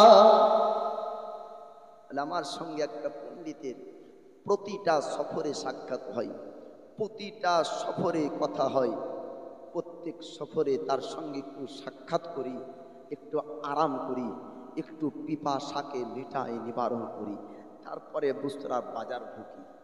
আজ রাস্তা থেকে বুসরার বাজার যাওয়া হলো না। বলে কেন? রাস্তাতে ওই পণ্ডিত নাস্তরা বলল যে ইনি হচ্ছেন আল্লাহর নবী।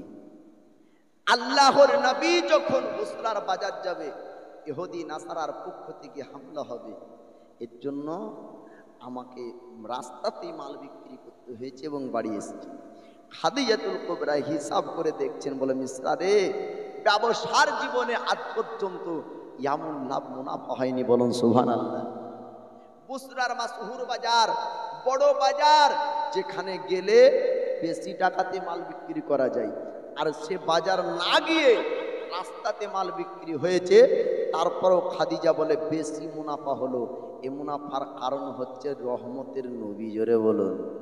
নবীর রহমতে, নবীর দ্বারা বরকতে আপনার এ মালের মুনাফার উন্নতি হয়েছে।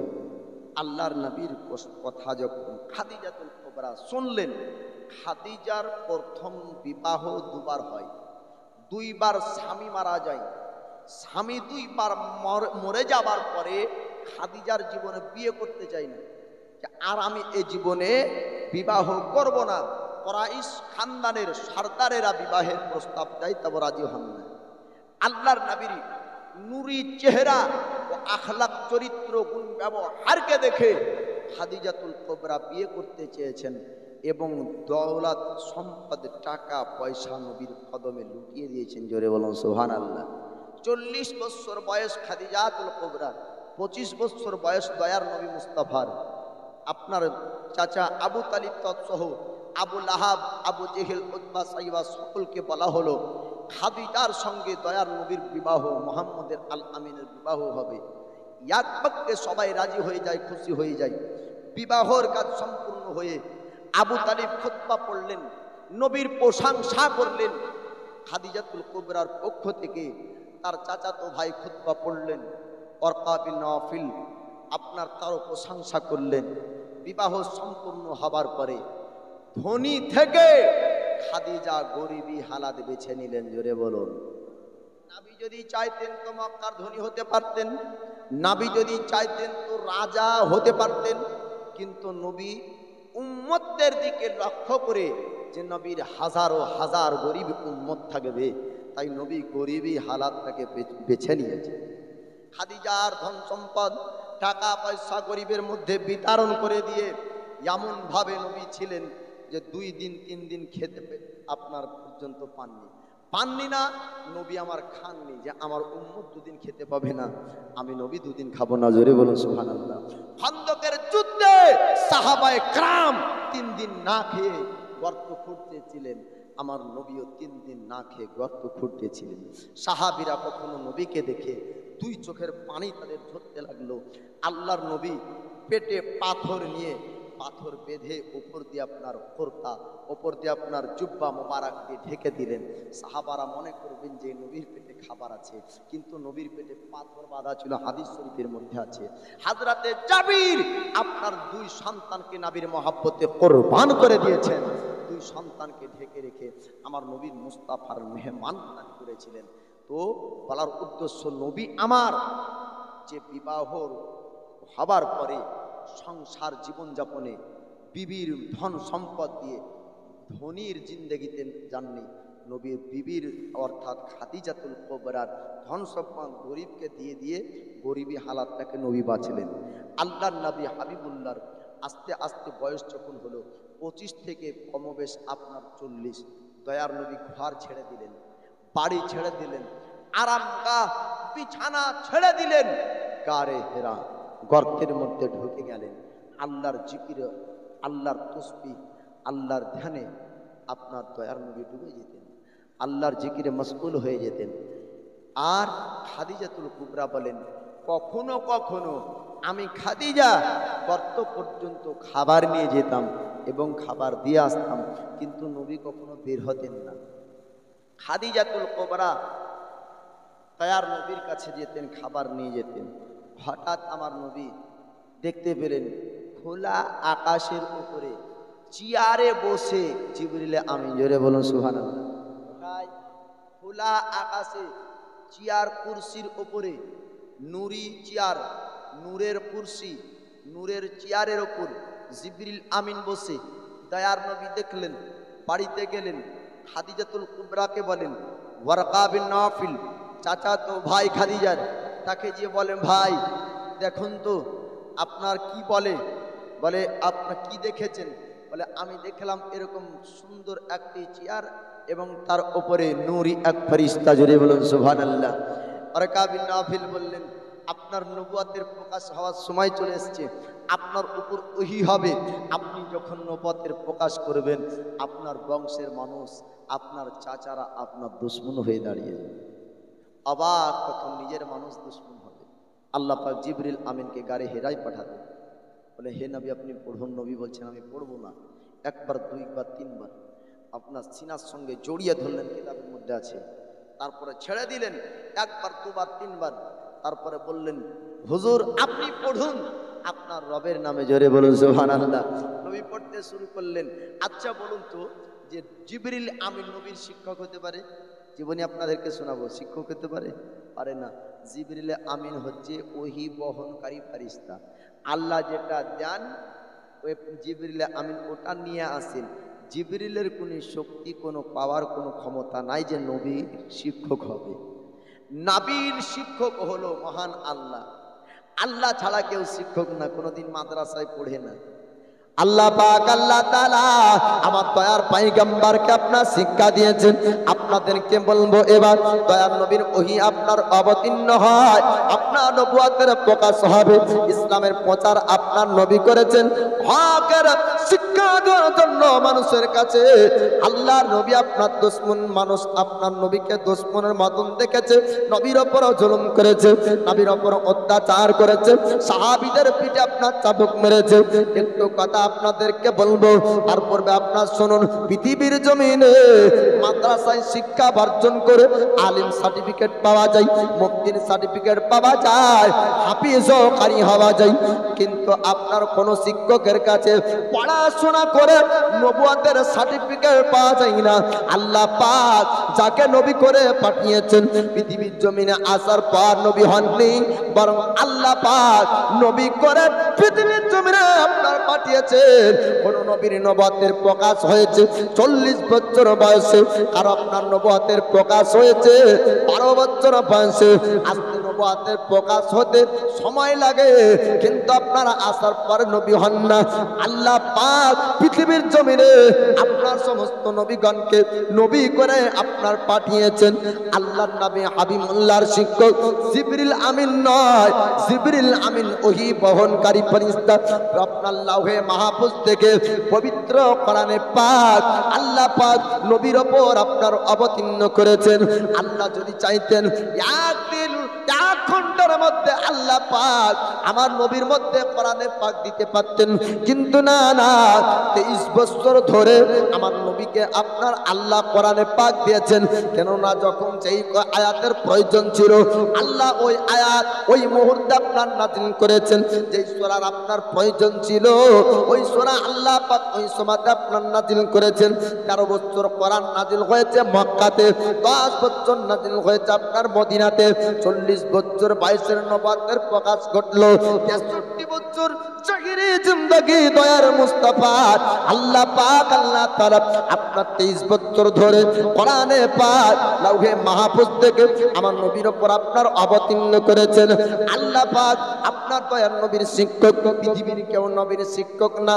আল্লাহর কোরআন উঠিয়ে দেখুন, আল্লাহ পাক বলেন আর রহমান আল্লামাল কোরআন, রহমান ने अपने महबूब को कुरान सिखाया। জোরে বলবেন না সুবহানাল্লাহ। যদি আপনার কোন আপনার মানুষ বলে, ভারতের মানুষ বলবে আপনার নবী জিবরিলের কাছে শিখলো, আল্লাহ বলছেন না না, বাংলাদেশের মানুষ বলবে নবী হয়তো জিবরিলের কাছে শিখেছে। আমার আল্লাহ পাক জানিয়েছেন না না, আমি আমার হাবিবকে আমি আল্লাহ শিক্ষা দিয়েছি। আল্লাহ পাক বলেন আর রহমানু আল্লামাল কোরআন, রহমান अपने महबूब को কোরআন শিখায়া। আল্লাহ পাক তিনার বন্ধুকে কোরআনের শিক্ষা দিয়েছেন। মানুষ হয়তো বলবে নবী আপনার পূর্বের কথা জানতো না, নবী কিয়ামতের কথা জানতো না। আল্লাহ পাক বলছেন না না, মানুষ আলোচনা করবে এটা নবী জানতো না, ওটা নবী জানতো না। আল্লাহ পাক বলছেন ওয়া আল্লামাকা মা লাম তাকুন তাআলাম। হাবিব আপনি যেটা জানতেন না আমি আল্লাহ আপনাকে জানিয়েছি। জোরে বলুন সুবহানাল্লাহ। অতীতে যা ঘটেছিল আমার রাসূল চন্দ্রের কিয়ামত পর্যন্ত যা ঘটবে ওটাও নবী আপনার জানতেন। হাদিস শরীফের মধ্যে আছে আল্লাহ নবী হাবিবুল্লাহ তিনি আপনার বলেন কিয়ামতের সকাল পর্যন্ত পৃথিবীর জমিনে কতজন ব্যক্তি আপনার জান্নাতি হবে তাদের নাম ও পরিচয় আমার আল্লাহ পাক আমার ডান হাতের তালুতে দিয়েছেন। জোরে বলুন সুবহানাল্লাহ। কিয়ামত পর্যন্ত যতজন ব্যক্তি জাহান্নামী হবে তাদের নাম ও পরিচয় আল্লাহ পাক বাম হাতের তালুতে দিয়েছেন। অতএব জান্নাতীদের নাম আমার রাসূলুল্লাহর কাছে, জাহান্নামীদের নাম আমার নবীর কাছে। আপনার নবী কিয়ামত পর্যন্ত সব জানতেন, আর অতীতের কথাও নবী জানতেন। ও নবীর শিক্ষক জিবরিল আমিন না, নবীর শিক্ষক হলেন মহান আল্লাহ।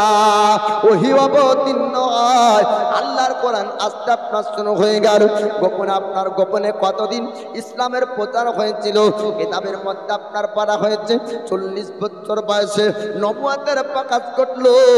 আল্লাহ নবী যখন বললেন খাদিজাতুল কুবরা মহিলার মধ্যে সর্বপ্রথম মা খাদিজা, তিনি বললেন হুজুর আপনি আল্লাহর পয়গম্বর, আপনি মক্কাবাসীদের কাছে বলবেন আমি সর্বপ্রথমে আপনাকে আল্লাহর নবী বলে স্বীকার করলাম।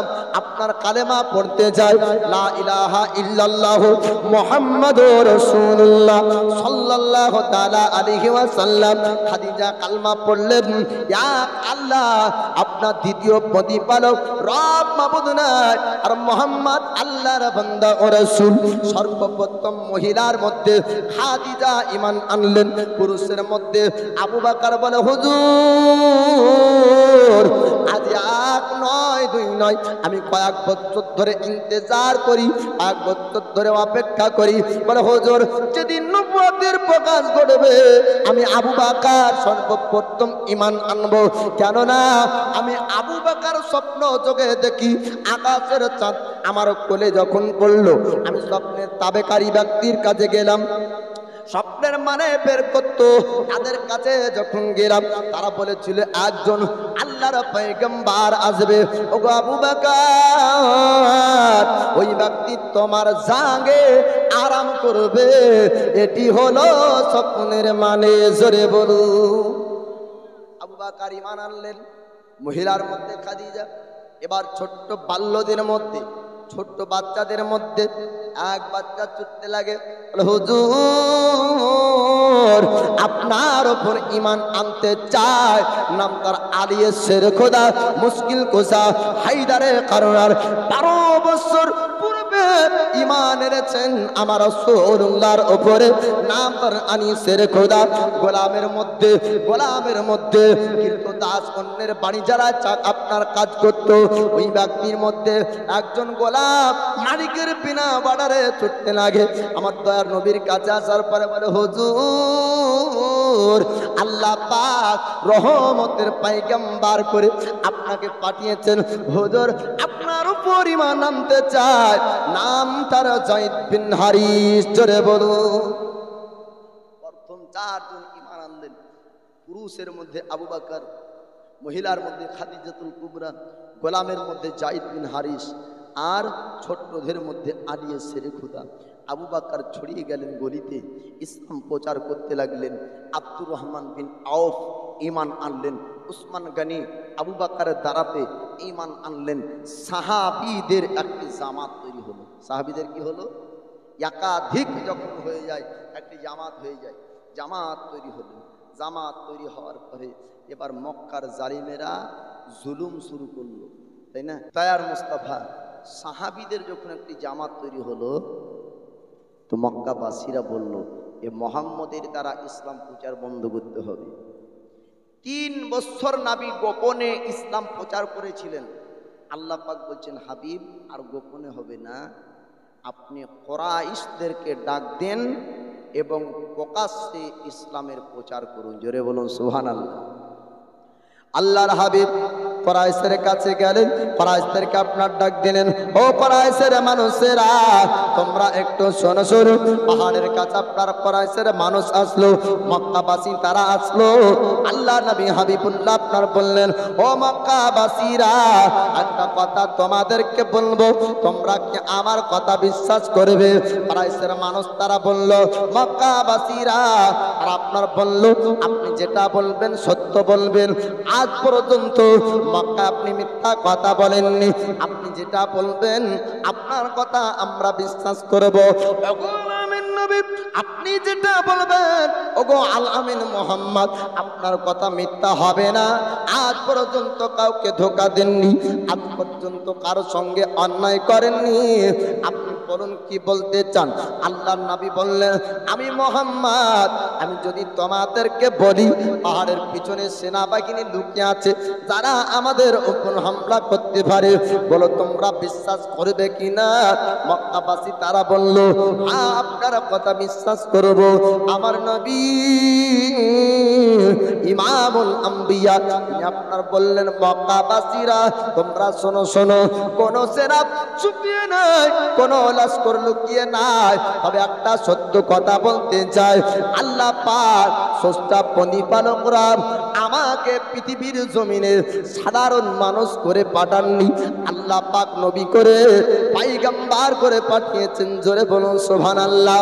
পড়ো তোমরা লা ইলাহা ইল্লাল্লাহ মুহাম্মাদুর রাসূলুল্লাহ সাল্লাল্লাহু আলাইহি সাল্লাম। তখন কুরাইশের মানুষের মধ্যে আবু লাহাব আবু জেহেল বলল, মুহাম্মদ বাপ দাদার ধর্ম ত্যাগ করব, তোমার নতুন ধর্ম বানানো ধর্ম আমাদেরকে কি গ্রহণ করতে বলছো? আল্লাহর নবী তিনি আপনার বললেন, মক্কাবাসীরা এটা বানানো ধর্ম না, আল্লাহ পাক আল্লাহ তাআলা ইসলাম ধর্ম শ্রেষ্ঠ ধর্ম আপনার বানিয়েছেন। ইসলাম ধর্মের প্রচারের জন্য আল্লাহ পাক যুগে যুগে আপনার নবী পাঠিয়েছেন। আমাদের নবীর ধর্ম যেটা ইসলাম, আদম পয়গম্বরের ধর্ম ইসলাম, নূহ পয়গম্বরের ধর্ম আপনার ইসলাম।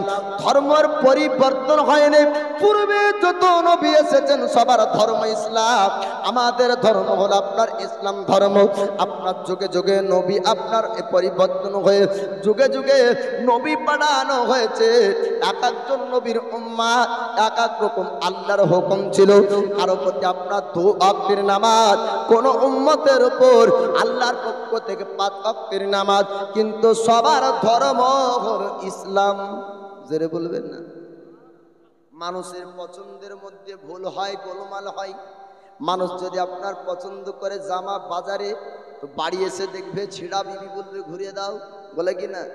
বেগুন ভালো বেছে আনার পর বিবি হেসে দিয়ে যখন কাটে তো দেখা যায় ভেতরে কুকড়া। মানুষের পছন্দের মধ্যে ভুল হয়। আমরা যদি ধর্ম পছন্দ করতাম তো ধর্মের পছন্দের মধ্যে ভুল হতো।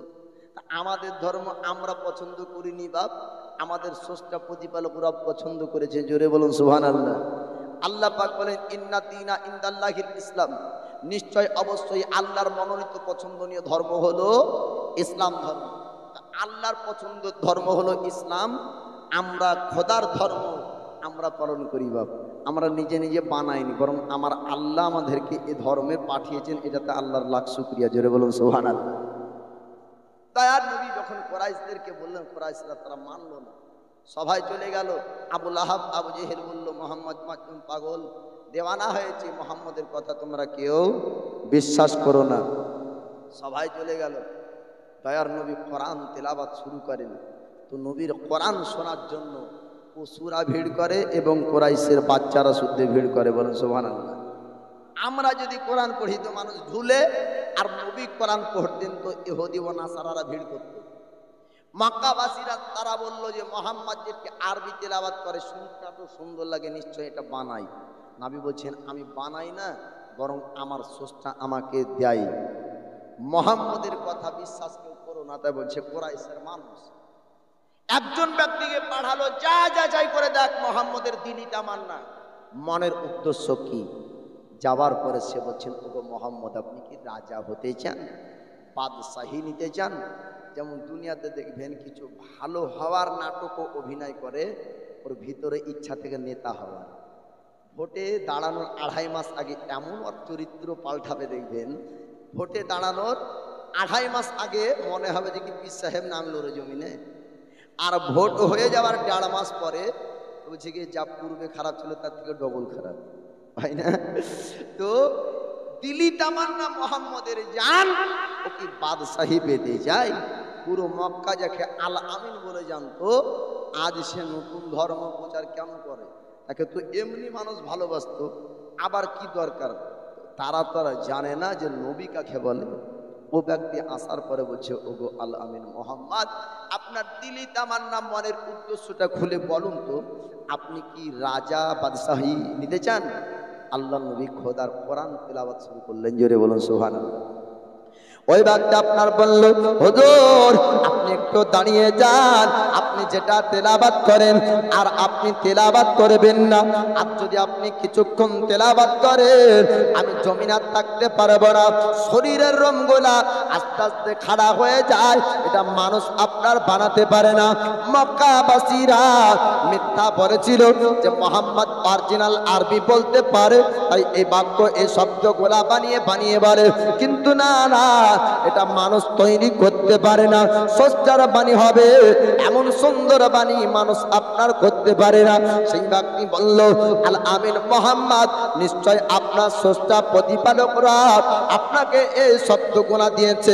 আপনার কাছে আসা শব্দ স্রষ্টার কাছ থেকে আসা শব্দ আমার মনে বিশ্বাস হয়ে গিয়েছে।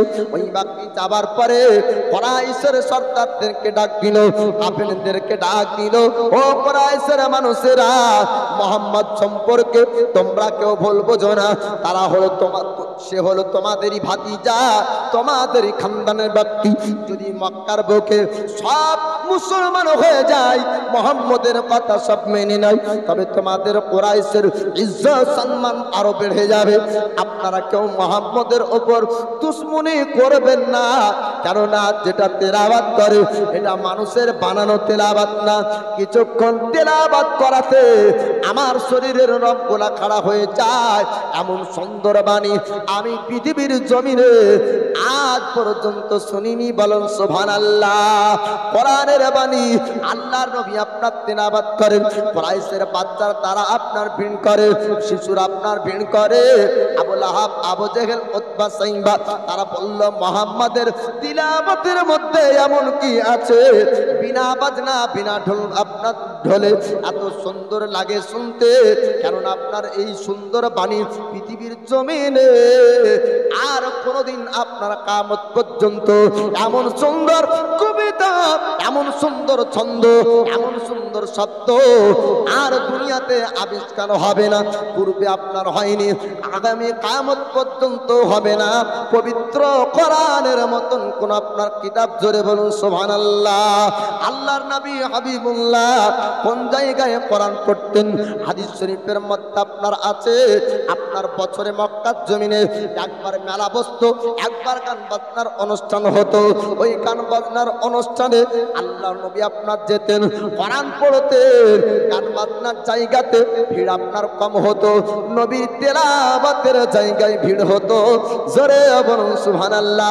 আবু জেহেল, উতবা, সাইবা তারা আপনার বলল, এত গান বাজনার বাজনাতে, রং তামাশার জায়গাতে ভিড় হয় না, মুহাম্মদের তেলাওয়াতের জায়গাতে এত কেমন করে ভিড় হয়? যদি এমন করে মুহাম্মদ দিন দিন কোরআন তেলাওয়াত বেড়ে যায়, যদি তেলাওয়াত করে, তবে আর ইসলাম প্রচার বন্ধ হবে না। পুরো মক্কার জমিনে মুসলমান হয়ে যাবে, বাপ-দাদার ধর্ম মক্কার জমিনে মুছে যাবে, ইসলাম ধর্ম কায়েম হয়ে যাবে। মুহাম্মদের তেলাওয়াতকে বন্ধ করতে হবে। তারা জানতো যে আপনার আস্তে আস্তে মুসলমানের সংখ্যা বাড়ছে। মক্কার গলিতে আর আপনার প্রচার করেছিল, বিদ্যা প্রচার করে মক্কাবাসীদেরকে বলেছিল মুহাম্মদ একটি জাদুকর, মুহাম্মদের কাছে গেলে মুহাম্মদ জাদু করে কালমা পড়ে মুসলমান করে নিবে। কিন্তু না না, আমার নবী কারো উপর আপনার জাদু করেননি।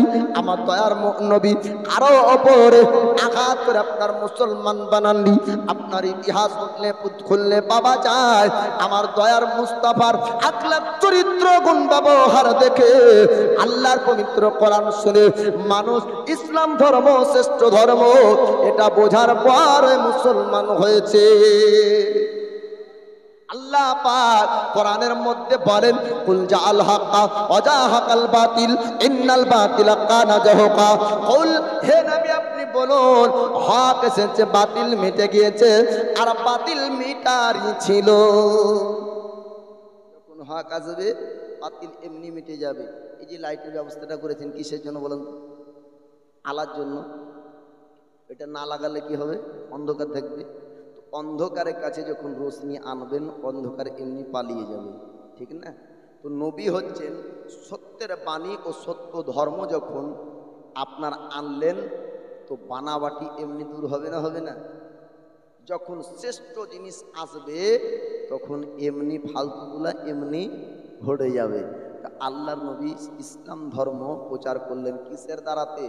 কোরআন তিলাওয়াতের দ্বারাতে। জোরে বলুন সুবহানাল্লাহ।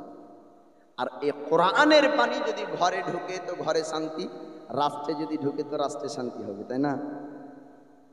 আর কোরআনের থিওরি, কোরআনের আইন যদি আপনার ফ্যামিলিতে না ঢুকে, সিরিয়ালের আইন যদি ঢুকে, তো ঝগড়া থামানো মুশকিল। সমাধান চাও যদি জীবনে মরণে, ফিরে যাও খোঁজে নাও, চোখ রাখো কোরআনে। জোরে বলুন সুবহানাল্লাহ। তবে পাবে সুখ শান্তির ঠিকানা, পাবে পাবে সুখ শান্তির ঠিকানা, যদি মেনে নাও তুমি মনে প্রাণে।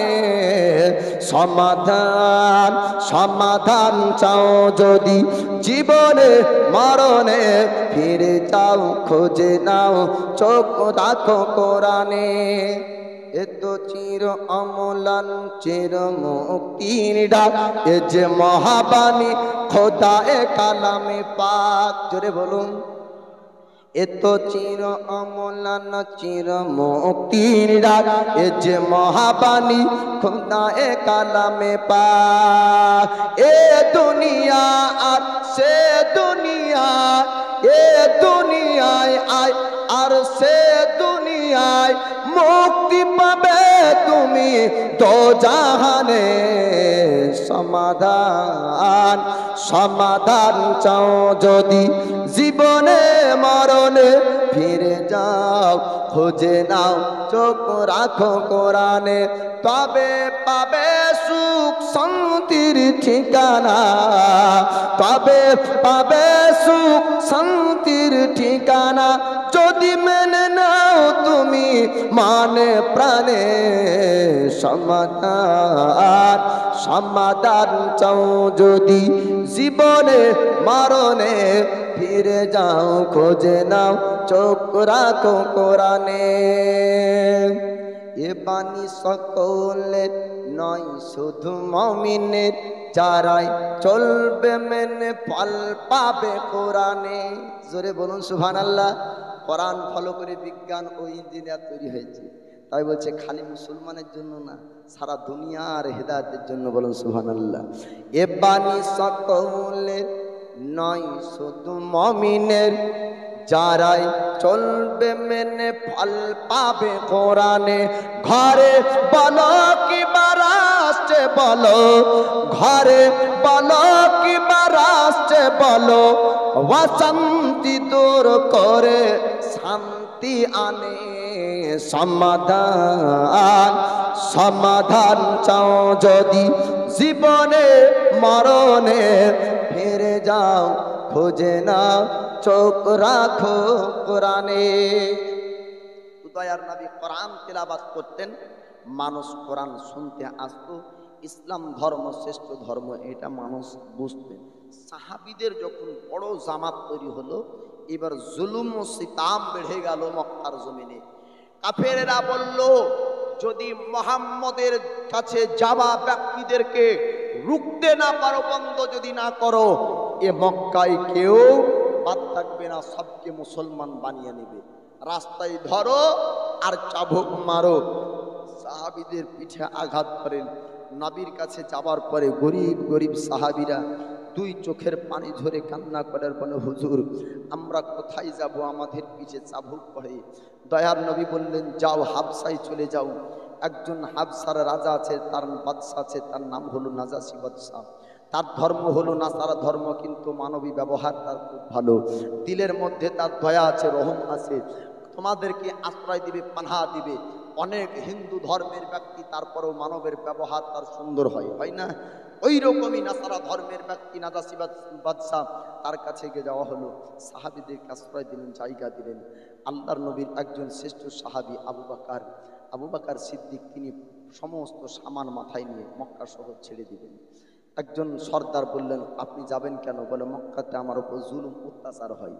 জুলুম অত্যাচারের জন্য আমি চলে যাচ্ছি সাহাবীরা মক্কা শহর থেকে মদিনায় গিয়েছিলেন যার নাম ছিল ইয়াসরাব আল্লাহর নবী মক্কা থেকে হিজরত করে মদিনায় গিয়েছেন মদিনাতে 10 বছরের জীবন কাটিয়েছেন 10 বছর মদিনার বুকে মসজিদে নবাবী মসজিদে কুতবা আপনার একাধিক মসজিদ বানিয়েছেন নামাজের রাকাত মসজিদের আপনার নবাবী তৈরি হওয়ার পর মদিনাতে গিয়ে হিজরতের আপনার 1 বছর পরে আল্লাহর নবী জোহর আসর ঈশা 3 ওয়াক্তের নামাজ 2 রাকাত করেছিল হিজরতের পরে 4 রাকাত করে হলো উম্মতদেরকে নামাজের শিক্ষা দিলেন 51 বছর বয়সে নামাজ ফরজ হলো নবুয়াতের 11 বছর ধরে নামাজ ফরজ হয়নি 51 বছর বয়সে নামাজ ফরজ হয়ে আমাদের জন্য উম্মতের জন্য তোফা আল্লাহর নবী নিয়ে এসেছেন মোট কথা হলো এই নবীর প্রতি ইশক মহাব্বত প্রেম ভালোবাসা রাখেন জুলুম ও সিতাম অত্যাচারের পরেও দয়ার নবী ইসলামের প্রচার করেছেন আমাদের উপর কত জুলুম হয় না ভাবছি যে কেউ অমুক জায়গাতে হলো তা হলো না না লাড়ি ভড়ি আপনার পিঠে কোনোদিন চাপেনি মসজিদে শান্তি করে শাস্তা দিতে পারছেন শুকরিয়া করেন হ্যাঁ অত আপনার উপর জুলুম হয়নি যত সাহাবীদের উপর হয়েছিল আপনার রাস্তায় কেউ পেরেক ভাঙেনি আপনাকে কেউ চাবুক মারেনি আপনার শরীরে রক্ত ঝরেনি আপনার বেটা আপনার সামনে কুরবানি হয়নি আপনার মা আপনার সামনে দেওয়া হয়নি আপনার বাপের রক্ত আপনি দেখেননি এত কিছু না হয়ে আপনি আমি ইসলাম ধর্মের উপর আছি তো আমরা বহু শান্তিতেই আছি আল্লাহর শুকরিয়া করুন বরং আপনি আমি বদনসিব যে চায়ের দোকানে সময় দিতে পারি কিন্তু মসজিদের কাতার খালি থাকে এটা হলো নবীর মহব্বতের পরিচয় না নবী বলছেন আসসালাতু ইমাদুদ্দিন মান আকামাহা ফাকাদ আকামাদ্দিন আমান তারাকাহা ফাকাদ আদামাদ্দিন নবী বলছেন যে ব্যক্তি নামাজ পড়লো দ্বীন ইসলামকে জিন্দা রাখলো যে নামাজ ছেড়ে দিল দিন ইসলামকে ধ্বংস করুন, তো নামাজটা ছাড়বেন না, বা নামাজ ধরে রাখুন, নবীর মহাব্বত রাখুন। নামাজ আল্লাহর হুকুম, আল্লাহর বান্দা হয়ে আল্লাহর হুকুম পালন করুন, নবীর উম্মাত হয়ে নবীর মহাব্বত রাখুন, বাস দুটো, আর কিছু দরকার নাই। কিয়ামতের দিন আপনার বেড়া পার। জোরে বলুন সুবহানাল্লাহ। আলোচনা লম্বা করব না, এখান থেকে আলোচনা শেষ করি। তারপরেও একটা শেষ কথা বলবো, মুসলমানের ভিতরে জোশ ও জুনুন হওয়া চাই। মুসলমানদের ভিতরে ধর্মীয় জোশ থাকা চাই। ধর্মীয় জোশ বলতে কি, নামাজের ওয়াক্ত হবে, নামাজ পড়া চাই, আন্দোলনের ময়দান নামা চাই, জিকির আজকের মশগুল হওয়া চাই, আল্লাহর খোদার বড়ত্বের ধ্বনি জোর আওয়াজে উচ্চারণ হওয়া চাই। আমি নারায়ে তাকবীর বলবো, আপনারা কি বলবেন? পড়ানে কি পাবেন? 80টি আনে কি পাবেন? দুনিয়ার আলেমকে জিজ্ঞেস করেন, একটা অক্ষর পড়লে 10টা নেকি পাওয়া যায়। আল্লাহু আকবারে 8টা অক্ষর আছে, 10 করে 80টি নেকি পাওয়া যাবে। দয়ার নবী বলছেন সাহাবীদেরকে, সাহাবীরা বলছেন দুর্বল হয়ে পড়েছে, হুজুর বললাম তরবারির সামনে মোকাবেলায় কি নিয়ে করব? তো নবী বলছেন খেজুরের ডাল ভাঙো আর তাকবীর দিয়ে মোকাবেলা করো। জোরে বলুন সুবহানাল্লাহ। কি দিয়ে? বললাম তরবারির সঙ্গে মোকাবেলা। রাসূল বলেন খেজুরের ডাল ভাঙো আর তাকবীর লাগাও, তারা ময়দান ছেড়ে দিবে।